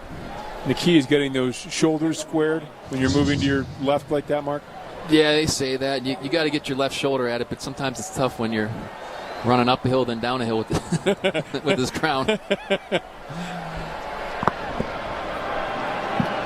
to take elevation into account on a rollout like that.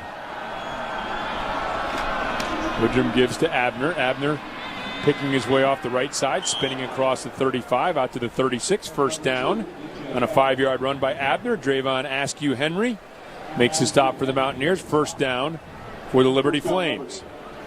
I think that's the perfect description. He's just picking his way through all game. It's not really any open lanes. He just has to pick for 5 or 6, but he's doing a great job. Well, this is a team that's wanted to run the football.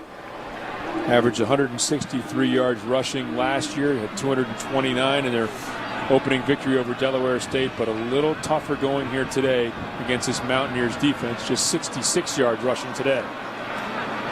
Give to Abner. Abner, 2 hands on the ball, and will squirt forward for a couple. Actually, that's Todd Macon on the cover.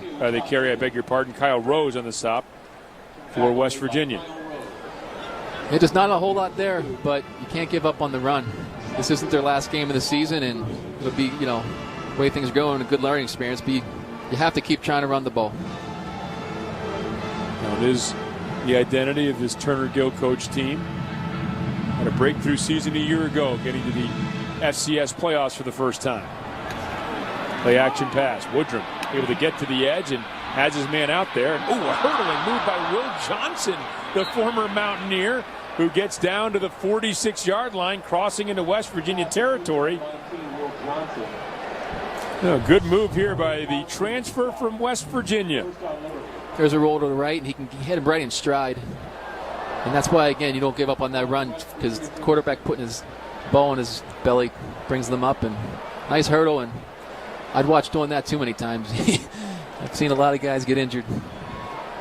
Will Johnson, a big guy, 6'6", 255 pounds, out rambling out in the open. And nice athleticism there as well. Woodrum back, looking, firing deep downfield. Has a man down there. Nice adjustment, and the grab by Shells down near the 10-yard line of West Virginia. Yeah, a ball that was underthrown by a little bit, but you do that intentionally a lot on 9 stop routes, and just a good adjustment. It's a really tough play for the defensive back to come back, and that's why the quarterback, you don't want to overthrow him or throw it out of bounds. You always give him a chance, and your playmakers will do that. How often do you say you intentionally underthrew that as opposed to how often it was actually underthrown? Whenever he catches it, you intentionally did it. And when it's underthrown otherwise, it's the wind. The give to Macon. Macon finds a hole off the right side and gets down to the 7-yard line. He'll pick up about 3 or so. It's officially a 1st and goal, so that'll be 2nd and goal from the 7-yard line. Sometimes the wind comes from the right to left, and then when you switch sides of the field, it goes to the left to right when you're coming up. Swirling wind. It's amazing what happens in these stadiums.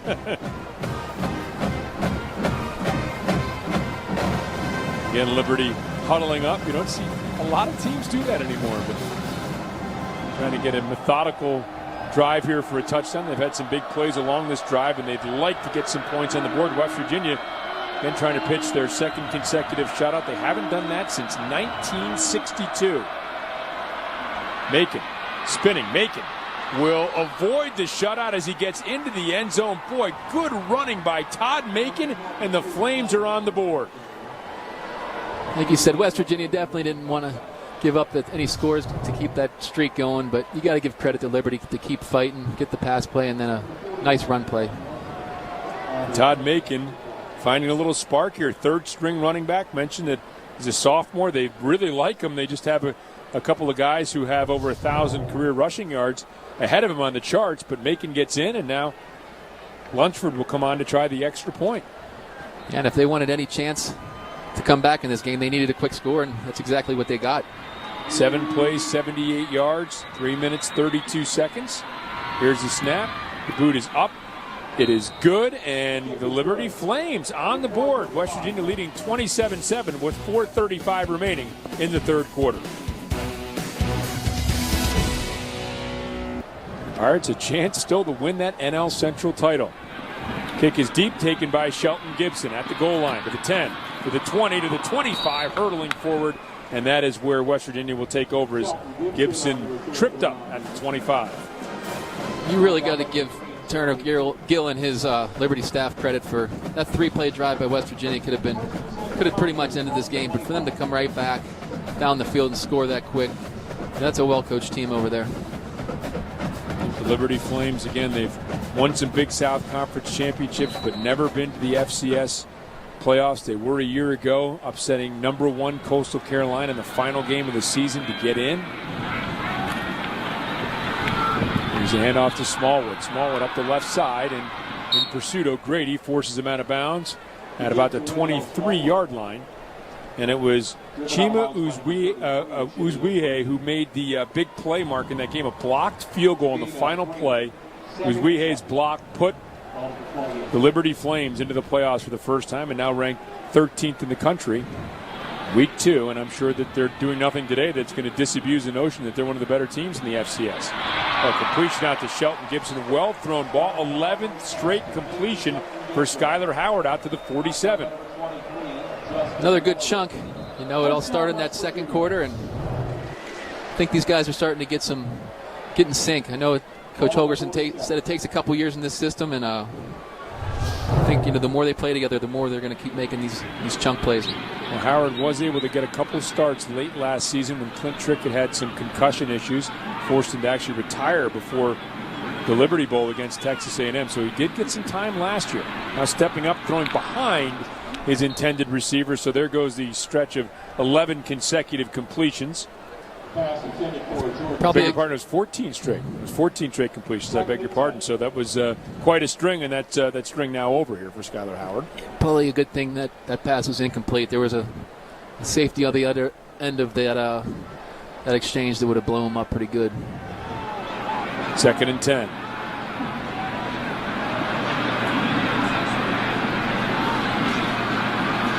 Howard will keep. Howard will go nowhere. Maybe a pickup of a yard as he's dropped in his tracks. So another fine defensive play. That was Erwin DeSources on the stop for the Liberty Flames defense. Yeah, it's that read option there. You can keep the ball in the running back's belly or pull it. So it's something that takes work, and give Liberty credit for the stop. An important 3rd and 9 now. Smallwood leaves the backfield, empty set for Howard. Smallwood will head out, trips on the left, 2 receivers on the right for Howard. Liberty showing right now a 4-man rush. They'll bring 4. And the pass is incomplete, intended for Jordan Thompson out in the flat, and the West Virginia Mountaineers will be forced to kick it away. Brings a 4th down. Yeah, the key is just having the 3rd and 9. You don't want to let them get in. If you're Liberty, 3rd and 2, 3rd and 3, and you get the 3rd and 9, and you're dropping 7 guys back, makes it a heck of a lot more difficult on the offense. O'Toole back to boot it away. 57-yarder. His last time it was downed at the 1. Oh, high, booming kick by O'Toole. And this one will take a sideways sideways bounce and go out of bounds. Another great punt by Nick O'Toole. It'll go out at the 3-yard line, a 49-yard punt for Nick O'Toole. Special teams are key. Nick O'Toole, terrific punt. And the one down by Nanik Hiram at the 1. And look at this. I don't know if you can plan on getting a sideways roll like this, but boy, he got one. It's just perfect. It goes out of bounds at the 3-yard line. Perfect punt. Now you're going to make Liberty go 97 yards on this West Virginia team who just gave up their first points of the season. So they're going to be, I'm sure they got an earful on the sideline. So I think they're probably going to have their ears pinned back right now. Woodrum will back up into the shotgun. It's Macon as his sidecar to the right. Back will throw. Incomplete, intended for Dante Shells, who had a couple of big catches on that last drive for Liberty. Be a 2nd and 10. As a quarterback, when you're throwing from the end zone, your timing is sometimes off. He threw the ball a little early there because you can't take the safety. So, as a quarterback, I'm going to put that on him. But at the same time, if he takes a safety, that's unacceptable too. So it's always a little quicker. 2nd and 10. Give to Macon off the right side. Ooh, boy, Macon is almost back to the line of scrimmage here as we get a flag. That was actually Rice who checked back in. And boy, Al-Rashid Benton in there again for West Virginia. What a terrific game for the redshirt sophomore linebacker. Let's see what the flag's going to be. It looked right by the left end. Holding, number 19, White on the offense. That penalty decline. Will Johnson, 3rd down. Mountaineer. Benton 7 tackles, now 2 for loss here for the Mountaineers.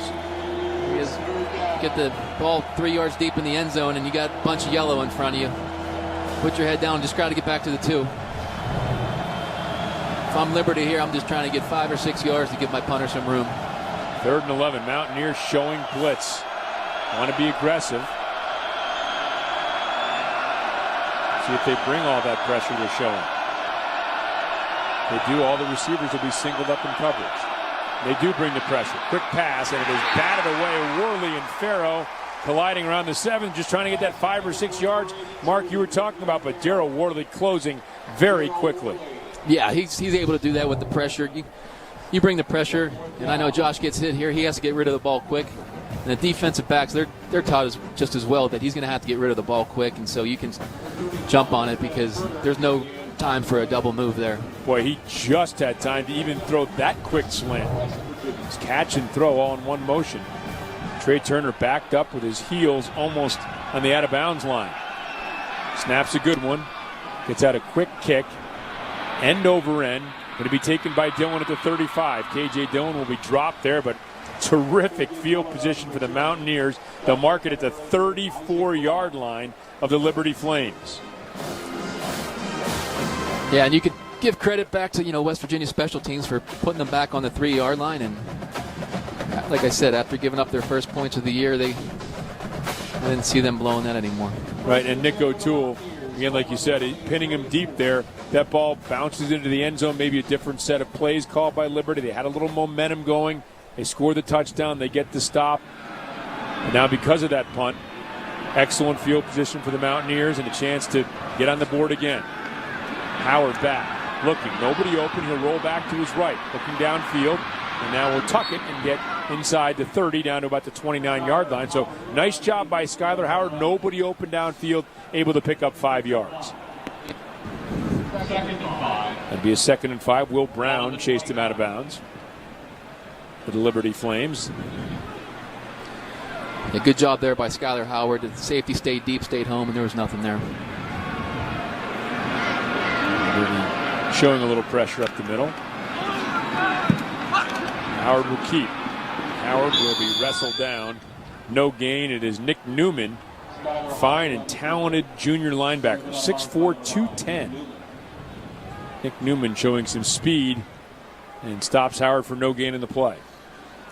This quarterback option play, they've done a great job of Liberty all day. I think the most they've gotten is 3 or 4 yards, and again, I think it's just to set up future opponents. Yeah, we saw the one on the quarterback draw, the one long game by Howard, and that was a quarterback draw. That wasn't that option you're talking about. Pass over the middle. Oh, beautiful throw and catch. Shorts on the other end, down to the 10-yard line, delivered right on the money by Howard. 19-yard pickup. Great throw. Looks like the same route as 2 series ago when he put it on the money. Perfect throw. That's right where a receiver likes it.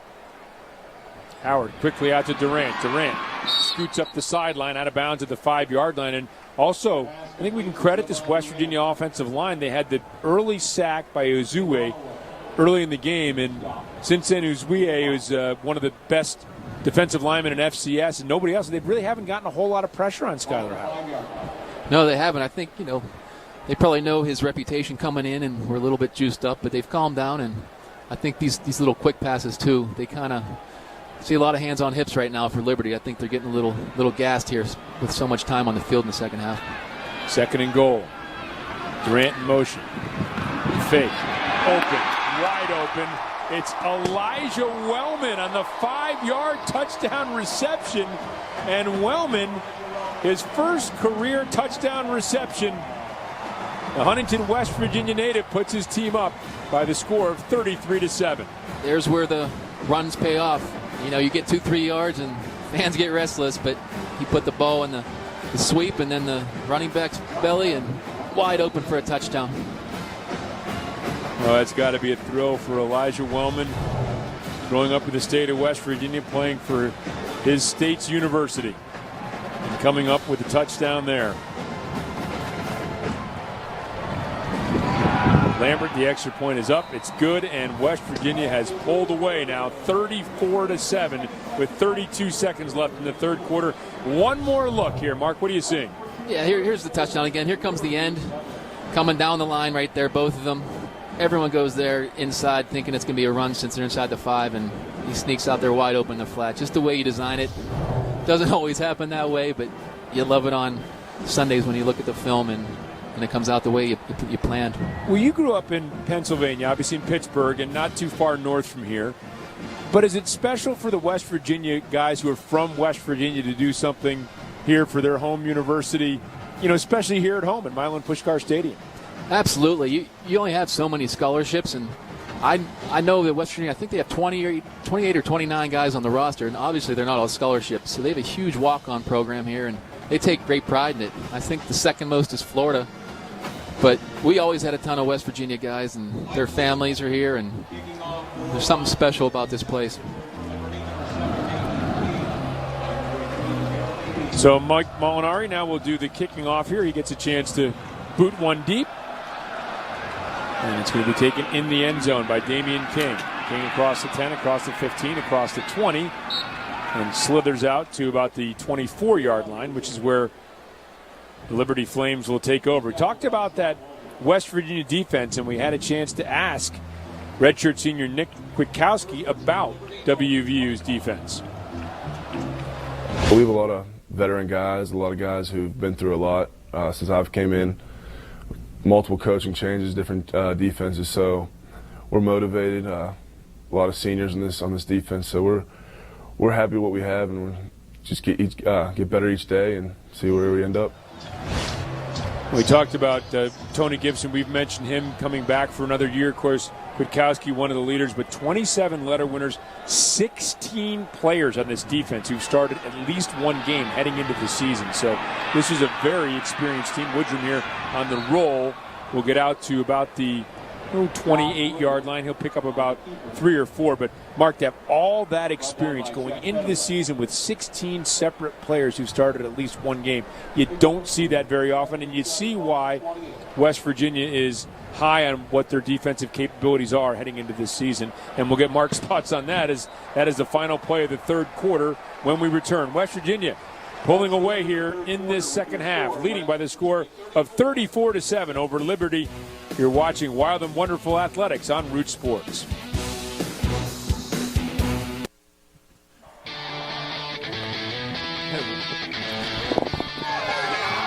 At Milan Puskar Stadium, The Liberty Flames have been a very game opponent for West Virginia, but the Mountaineers beginning to pull away. They lead 34-7 as we're getting set to start the fourth quarter of play.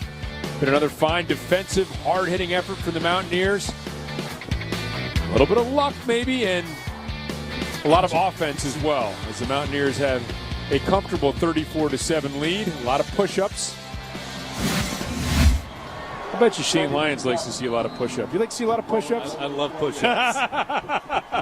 When somebody else is doing them. Yes. The West Virginia Athletic Director has joined us up in the booth as we get set here for the opening play here of the fourth quarter. Passes, beautiful one-handed grab by B.J. Farrow out in the flat across the 45 to the 46-yard line.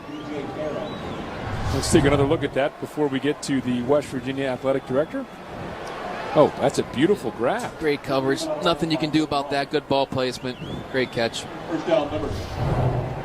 So we're here with the Director of Athletics for West Virginia University.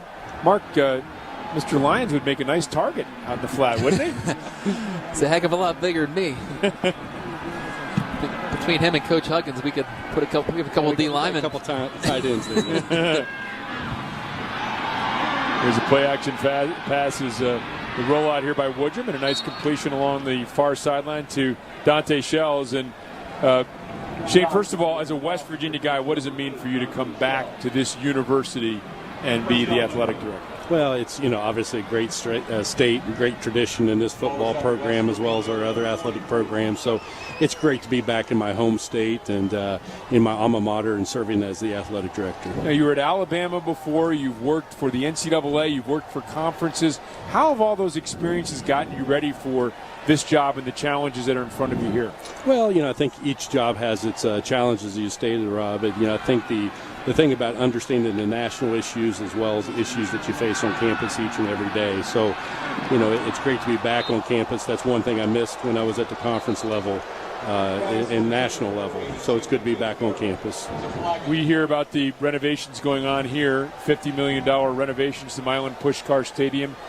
First of all, can you tell us a little bit about what you're going to be doing here? Yeah, there's going to be a lot of changes in the next couple of years in the facility, and a lot of it has to do with the concourse level from a fan amenity standpoint of widening the concourses, concession stands, additional restrooms, and we'll also be redoing the field next year, actually right after this season, have new turf, take the crown out. So a lot of things happen here in the next 18 months. So the penalty there and a first down for the Liberty Flames, 33-yard line of West Virginia. Mountaineers showing pressure. They give to Macon off the left side, and Macon will get down to about the 30, a pickup of about 3 yards in that first down run. And the team room that you made renovations to, and I think we're going to show a little bit of video of this. Tell us about this. Well, that just opened here in March, and that was under construction when I started. But what a great facility. That's something special for our student athletes. Helps from a coaching standpoint, obviously from a recruiting standpoint. And there'll be other things done from the facility for our student athletes here in the near future as well. And obviously the move to the Big 12 Conference has been exciting for West Virginia. I'm sure some challenges as well, but with travel and other things. But certainly the excitement level, I would think, around the university and the athletics department is pretty palpable when you join a conference like the Big 12. It is, and our fans have really embraced the Big 12, and it's a great conference and a great place to call home right now, and we really have enjoyed. There's some obstacles with some of the travel issues, but from a competition level, it's a great conference to be associated with. 3rd and 12. Desmond Rice is the sidecar to Josh Woodrum. Mountaineers trying to come up with a stop defensively. Woodrum will float one, and it is going to be too tall for B.J. Farrow. Incomplete. Decision time here for Turner Gill as he gets set to make that decision. Looking forward to some of the non-conference teams you've scheduled in football, and I know a lot of people in this area, certainly the people up in Pittsburgh and in West Virginia, very excited to see Pitt back on that schedule for a 4-year stretch beginning in 2022. Yeah, it's exciting. I'm glad to get that done, and it was something when I came in and took the job, it was going to be a priority because I knew what it meant to Mountaineer fans to have Pitt back on the schedule. That's 140 years that we played that football game. that's really what made college football. And there's a lot of other rivalries that don't happen now because of conference realignment. And to get that back, it's been very thrilling. Lunsford's field goal is it's neither good nor bad because it didn't happen, even though you may have seen it happen, because there's a flag before the play. So let's get the call. It's going to be a re-kick. Now, he's missed 3 field goals in the game already. Let's see what the call is going to be here. Prior to the snap, delay game, Liberty. 5-yard penalty will remain 4th down.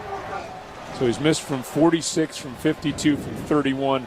This will be a 49-yarder. So I know a lot of fans excited about that, not just here in West Virginia, but Pittsburgh as well. The fans from both sides want to see this game happen. You know, you're talking 70 miles apart, and not to have that game just did not make a lot of sense to me. And Scott Barnes is, I think coming in as athletic director felt the same, and to get that back on a 4-year deal is something that was pretty special. And here's the kick, and it is good for John Lunsford, so he's able to bang one in to cut the lead to 34-10. Thanks very much for joining us. Appreciate it. Good luck in the future. Well, thank you. Good to be here. Shane Lyons, athletic director for West Virginia. We'll be back with more right after this. 12:26 remaining, 4th quarter, Milan Puskar Stadium. West Virginia leading Liberty by the score of 34-10. Flames kicker John Lunsford getting set to kick off. 65% of his kicks a year ago resulting in touchbacks. Mentioned he has a very strong leg. He's missed 3 field goals tonight, but none of them because they were short, and one of them was over 50 yards as well, a 52-yard attempt that was wide right. Able to bang that one through, maybe be good for his confidence mark moving forward. Lunsford sends this one deep into the end zone, and the Mountaineers will let it go, and it'll take over the 25-yard line. Skyler Howard, strong performance here, Mark. 21 of 26 at one point, 14 straight completions, and 68 yards rushing as well. It's great. The last 2 weeks haven't started out that fast, but the way he's come back both weeks is really impressive. I mean, it's not that he's playing bad. It's the expectations are set so high in this system. So for him to be able to bounce back, have a bye week to correct a couple things, and then get into the meat of the schedule, I think Coach Holger's going to be pretty pleased with his performance.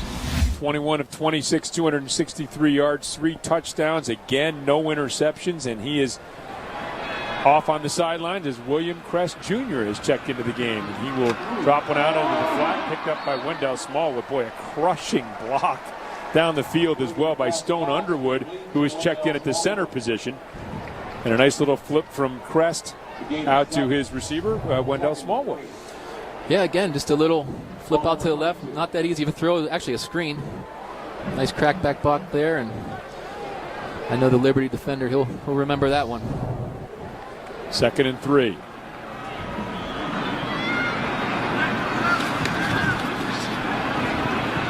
Throw out into the flat is complete, but wasn't able to really get it where Jennings could do much with it. He stumbles forward, maybe picks up a yard. Mountaineers very high on William Crest Jr., the redshirt freshman who came in last week at 4 carries for 24 yards, just completed his first collegiate pass.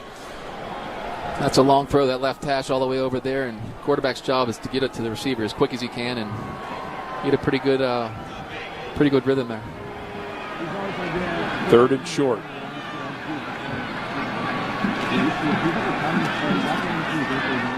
Run off the left side. Smallwood still trying, and this is going to be very, very close. Just has to get to that stripe, and it looks like he's on the stripe, and the signal is first down for the Mountaineers. So good effort by Wendell Smallwood. They've been giving this 3rd, 4th, 5th effort all day, and I think there was a couple first downs early in the first half. The same thing happened, and weight room pays off in the spring and summer. 2 receivers to the left, 1 to the right. Smallwood remains in the backfield behind William Crest Jr.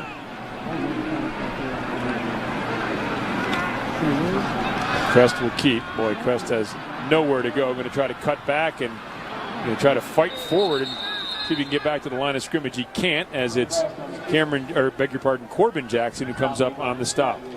Yeah, he pulled the ball and stumbled a little bit, and I think once he stumbled, those guys were going to get him. And after the 3rd, 4th guy hit him, you want to tell a quarterback, go down, because all those helmets coming in can hurt you or knock the ball loose, and that's the last thing they want right now is a turnover.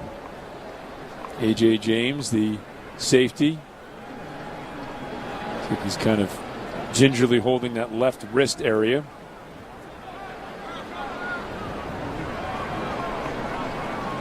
James will go head towards the sideline. The third leading tackler in the game for Liberty with 5 tackles. Fourth leading tackler, I beg your pardon. Corbin Jackson leading the way. He has 7 tackles, 2 of them for losses for the Liberty Flames in this game. After a loss in the play, 2nd and 11.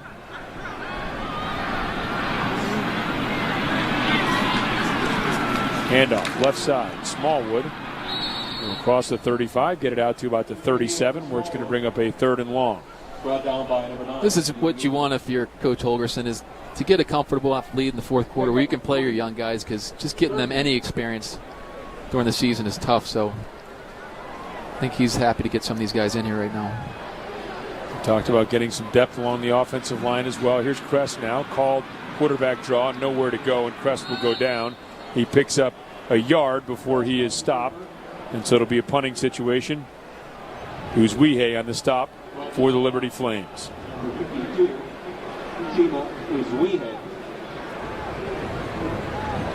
Well, the last 2 punts have been pretty good. I don't know if he can get it down to the inside the 5 heading into the wind here, but he's done a great job today. Good snap throw tool. Spiraling kick. Parker will take it back at the 18-yard line. Makes one man miss, dancing around, and now tripped up from behind, and down he goes. He maybe danced forward for about a yard in that return before Hidari Christian made the stop. Mountaineers up 34-10. Well, with the Mountaineers leading by a score of 34-10, life is good for the Mountaineers and for the Mountaineer mascot. Always popular on campus and also popular in the world of country music. Brad Paisley releasing his music video Country Nation earlier this month, which features mascots from several different teams, including the Mountaineer. Of course, Paisley is from Glendale, West Virginia. He also now lives in Nashville, so that's why he's got that split jersey between the Mountaineers and the Vols. But I'm sure he's all WVU, right? He is today, Dan. Thanks very much, as the Mountaineers leading 34-10. And Woodrum, nice little pitch and catch out to the flat. Room to run across the 40 out to the 41-yard line. Goes B.J. Farrow. Avon Askew Henry with the stop. A lot of room out there for the hitch, and try to get to it, just couldn't beat it there, so you got to give Woodrow credit for getting the ball out quick. Nice run after the catch as well. Some substitutions defensively here for the Mountaineers. I mentioned trying to get some players in offensively for Dana Holgerson. Tony Gibson trying to do the same here, the defensive coordinator for the Mountaineers, on defense on a 1st and 10. Woodrum back, looking, firing, complete, has a man wide open. Zach Parker down the sideline, and there he goes. Zach Parker with a touchdown, a 60-yard pitch and catch. And the Liberty Flames have cut the lead to 34-16. 8:35 remaining in the fourth. That's the kind of throws that NFL scouts love. He takes a big hit here, too. Right when he lets it go, as you'll see. Leads him perfectly. Gives the receiver a chance to run after the catch. And they're going to love to see that everyone thinks the game's over. No, he's still fighting. Takes a huge hit, puts it on the money, gets the touchdown, and that was an impressive play. Now the Flames finding things to build on as they cut this lead back to 17 points, again stepping up from the FCS ranks to take on West Virginia. Lunsford's extra point is up. It is good, and it is 34-17. So it's Woodrum to Zach Parker, a 60-yard hookup. The Flames have cut the lead to 34-17 in the fourth.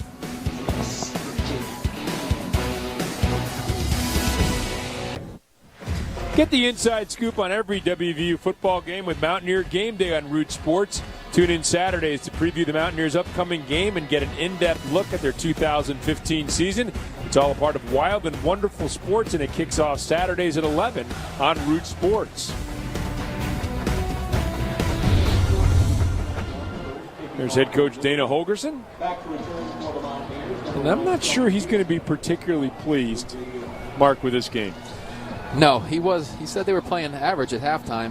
And they started really fast in the third quarter, and I just think these points are kind of getting under his skin. 'Cause he probably wanted to play a lot more guys, and now he's got to keep some people in that he didn't want to. But on the flip side for Liberty, you know, you hate the cliche, this is something to build on, but when you're playing a Division I team and, you know, they're getting ready to play Montana next week, this is something to build on for those kids and gives them confidence that, hey, I should be here playing. Yeah, it's a big game against Montana, one of the top teams in FCS. They just knocked off four-time defending champion North Dakota State in week 1. Turner Gill's team will take them on down in Lynchburg, Virginia next week.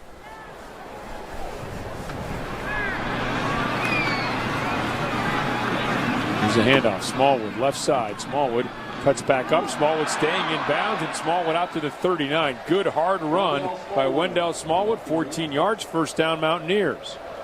Good coaching on the West Virginia part, too. You could tell he was coached up to stay in bounds, and good job. High snap for Crest. And Crest will just keep himself, and he will be shoved out of bounds, and it's going to be a loss of a few on the play. So obviously the high snap throwing off the timing of that play is Dexter Robbins able to shove him out of bounds. He saved a disaster there. If I'm quarterback and that happened, that was a touchdown for Liberty. And you know what? It'd be a lot closer game right now, so he made a heck of a play there to even get that back to just a 1-yard loss. 34-17, 3-score game, and West Virginia in command, but you're right. I mean, if you want to foresee the worst case scenario, that would have been one of them. Here's a pass out to Smallwood. Smallwood turning the corner, and Smallwood thrown out of bounds over on the Liberty bench as he gets across the 45 and out to the 46-yard line. Really nice pass there. That's not that easy of a pass, and to put it on the money like that, and gives your playmakers, running back, opportunities to, you know, I know it didn't go to the house there, but at least it gave him the opportunity. He didn't have to turn around or slow down. Well, you bring up a good point, too, because that circle route is harder, isn't it, than people think to complete. Yeah, if you're off by 6 inches and the running back or receiver, especially running backs, are not as agile, have to turn it all, it kills their momentum. Jackie Marcellus has checked into the game. That's him in motion. And he gets the pass out in the flat, catches it. The 45 crosses midfield. Little stutter move. Stays in bounds and then finally collapses. He gets down near the 30-yard line. They're going to mark him out at the 31 after a 23-yard pickup for number 23, Jackie Marcellus, on his first touch of the season. Once again, good throw. Didn't make him turn around. He could keep his momentum, and pretty good catch and run after catch. Marcellus, who's been playing some running back and some slot, giving the Mountaineers some depth at both positions. Gets the ball down to the 31. Out to Jennings. Jennings crosses the 30, gets down to the 29-yard line. Clock stops after the 2-yard game with 6:55 remaining. Gary Jennings, one of these receivers, along with Kayron White, and of course Javon Durant, who has already made his statement that has Dana Holgerson feeling very good about this receiving corps. You know, they had to replace, obviously, some very productive receivers. Kevin White, a first-round pick. Mario Alford, drafted by the Cincinnati Bengals.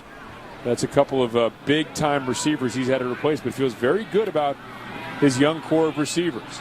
Now here's Smallwood off the left side. Smallwood down to the 15-yard line as he goes for 16 yards on that carry. That's the difficult thing about college. You can't have these kids stay around for 10 years like the NFL, and if you can keep replenishing them, that's a sign of a good program. Make that a 14-yard pickup on that run. Here's the give to Russell Shell this time. Second back through, down to the 10-yard line. Kieran Green on the stop. Okay. Keep getting 6-7 yards. When you're trying to put the game away, that's exactly what your goal is. And it'd be nice to get in here for West Virginia, too, to stop all this talk about the red zone issues. Well, we talked about, Jerron Green, just a junior making that stop. Not a lot of seniors on this Liberty defense. So it's one that, as we talk about programs building to the future, Turner Gill's going to feel pretty good about their future as a defense as we see Smallwood getting close to first down yardage. And looks like he's going to be just short. Erwin DeSource is on the stop. Another 5-6 yards. You get that in the red zone. That's huge. A pretty good job by DeSources.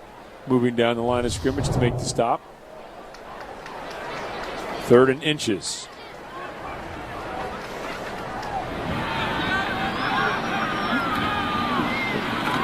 Give to Russell Shell, and Shell will cross the 5, get down to the 4, and pick up the first down. Nice methodical drive here by the Mountaineers. It's nice to have a Russell Shell out there for a Crest to just hand it to him, get the yard. You know he's going to get it, finish this drive off. And now showing that they can be productive on the ground as well for the Mountaineers. Split back, Smallwood and Shell. And Crest will keep, and Crest will actually lose a yard back to the 6-yard line. And we were in the meeting with Dana Holgerson, and he said, what would Mike Leach think with all these running plays I'm calling? You know, Mike Leach, obviously, one of his mentors at Texas Tech, and a guy who loves to throw the football. This is good. The more plays on film, the better. When you're watching film, you're not looking at the score so much or the situation of the game. The plays are broke down into different segments, so they don't have a clue if it's the first or fourth quarter, which is good. 2nd and goal. Give to Russell Shell. Shell trying to bounce it outside. Shell will now cut back and pick up what he can, which is a yard down to the 5 before Avery A.J. James makes a stop. Nice to see James back in. Was shaken up a little earlier in the game. Yeah, it looks like Russell wanted to bounce that. That was his first instinct there, and came back inside, but it was a little too late. But fortunately for the Mountaineers, it kept the clock moving, didn't go out of bounds. Well, West Virginia just sort of slowly huddling here. There's 15 in the play clock as they break the huddle. The play clock not usually a factor for the Mountaineers, down inside 10.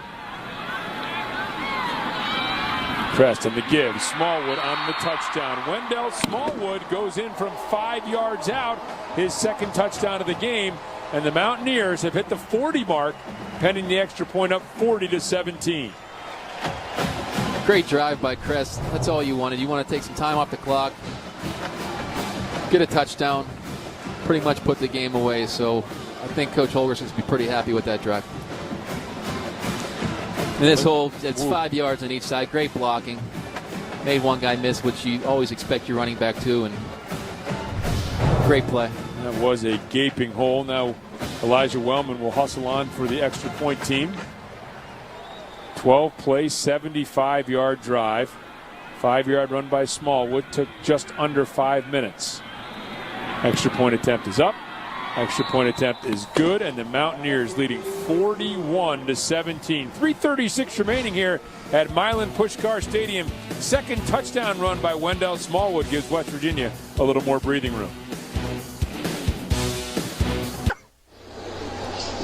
2nd touchdown for Wendell Smallwood. 1 touchdown rush. Officially, remember, he fumbled that ball and recovered it in the end zone. So officially a fumble recovery for touchdown for Smallwood. So and 2 touchdowns 2 different ways. Get one receiving, maybe on a return.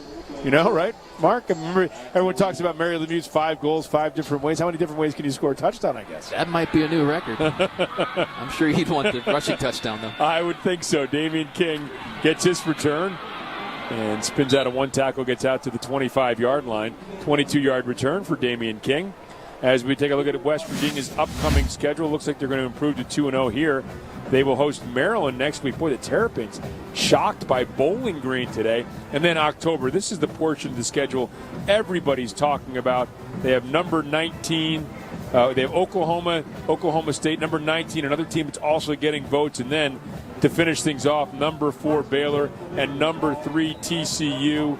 And all those 3 of those 4 games coming on the road. So all those games in the Big 12 Conference are going to be big, big challenges for the Mountaineers. They would love to be going into that stretch with a 3-0 record. As we see Macon off the left side, dragged down from behind. Nice tackle by Xavier Preston. Yeah, like you said, Rob, 3 of the 4 on the road. That's brutal. But guess what? You know, if you're in the Big 12, you're going to have to play every team regardless. So it's just a matter of when, not if. Yeah, the conference is so strong right now. Stefan Masha, very promising sophomore, has checked into the game at the quarterback position for the Liberty Flames. Masha, a guy who had to start a couple games for him last year when Woodrum was injured. Gives on the handoff to Macon, and that's a combination that Liberty Flames fans are going to be seeing in the upcoming years when Woodrum moves on with graduation. Kyle Rosen the stop. Abner and Desmond Rice as well. Both of those guys seniors, so you're going to be seeing a lot of that combination. Macon and Masha, a couple of guys that Turner Gill and his staff are pretty excited about moving forward. 3rd and 5 here. It'd be nice to get West Virginia off the field here and get the ball back for one more drive. Masha directing traffic. His 3rd down play. Mountaineers bringing pressure. And boy, pretty nice throw. It appeared into and out of the hands of his intended receiver, Cannon Smith. And that'll bring up a 4th down in a punting situation. Tony Gibson sticking with his blitzes. You know, he's not slowing down, and I think he wants to get these younger guys this game experience and let them blitz and not change anything. Well, that's another thing, too, because you know, on the one hand, you don't want to be running things up, and they're obviously not doing anything like that here, but also you want to make sure that guys are accustomed to playing the way you want to play, right? Sure, you never know what point of the season you're going to have these young guys step in. This is Gary Jennings back in the punt return, and Jennings, a nice spinning move, gets out to the 41 as a couple of flags fly in late. So we've seen K.J. Dillon back there, and now Gary Jennings even a chance on punt return to get a different look at some guys. It's been a positive for them, too. I think, you know, they're going to take a lot out from this game positive-wise, but punt returns were an issue, and I think they can put that to rest for the time being. During the return, blocking the back, number 44 on the receiving team. 10-yard penalty from the spot. Certainly. 1st down. Certainly don't want the penalty. I was talking more about the reception of the punt. So it's going to be marched off back to about the 31-yard line, which is where the Mountaineers will take over. A minute 58 remaining. Kieran White has the helmet on.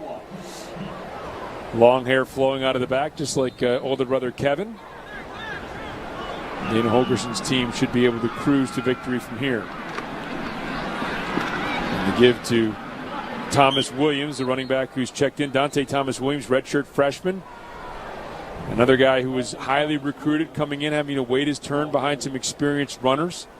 Ran for 87 yards in the spring game. He's a guy that they feel very good about. Big running back, 6'1", 218-pounder. And there's Kieran White, younger brother of Kevin, who really started out fast. And then you see this a lot, freshmen kind of hitting the wall. It's just a different experience going through those 2 days at the collegiate level, isn't it? Yeah, they're not used to, 4 or 5 weeks. And on top of that, West Virginia was in school for a couple of weeks during camp. So long days to grind and film study and all those meetings you're going through. You have that in college, you have it in the pros. It's just a matter of getting your body used to it. Gary Jennings picking up that 1st down. Clock will stop. We want to remind everybody that Pirates pregame is coming up next here on Root Sports, leading you up to the Pirates and Brewers. Man, the Cardinals losing that suspended game against the Reds from last night, with rain driving that game to today. And the Cardinals losing that first game against the Reds, and the Reds taking the second game. So the Pirates a chance to move to within 2.5 of the first-place Cardinals if they can beat the Brewers tonight. Crest is in trouble. Crest, boy, stayed on his feet somehow, some way, but then ducks out of bounds at the 28-yard line. A little glimpse of the athleticism that has, this fan base for the Mountaineers enticed with William Crest's potential. I was just about to say, you don't want your quarterback taking hits like this, your backup quarterback taking hits like this late, but great athletic play. I wish you would have stayed in bounds here, but I think he skirted fate twice and said, that's it, I'm getting out. Should only be another play or two. And that's Uzwihe, whose tackle he stepped out of. Uzwihe, who is tied for the all-time sack lead in Big South Conference history. So that's a pretty good, pretty big player that William Crest made miss there. And we'll see if this is it. The handoff to Jackie Marcellus is going to go straight up the middle, cross the 30, get back close to the original line of scrimmage at the 31. And we'll see if the Mountaineers try to run one more or if they say that's it. And Dana Holgerson's walking out into the field saying that's it, enough. So the Mountaineers will improve to 2-0 in the young season, taking on a Liberty team that battled into the end, 41-17. So I think, again, Mark, probably something for both of these teams to be happy about. West Virginia, the win, Turner Gill and his staff for giving a very good team that's getting some votes in the top 25. A pretty good tussle here today. Liberty did miss a couple opportunities. They could have been more in this game, but Coach Holgerson wasn't too happy with the first half. But the way they came out in the second half and responded, you got to give the credits to the coaching staff and the players to come out and really take control of the game in the third quarter. Mountaineers improving to 2-0, and let's go downstairs and hear from the head coach, Dana Holgerson, with Dan Potash. All right, Rob and Mark, thank you very much. Well, Dana, at halftime you said that you felt your team was performing average. They put 20 points up on the board. You get 21 in the second half. You feel a little bit better about a grade above average? No, it was very, very. I don't want to take anything away from a win or a quality opponent like Liberty, but it was pretty lackadaisical. I thought it was even worse in the second half. It'd be good for us. We'll give a lot of things that we can work on, try to improve for.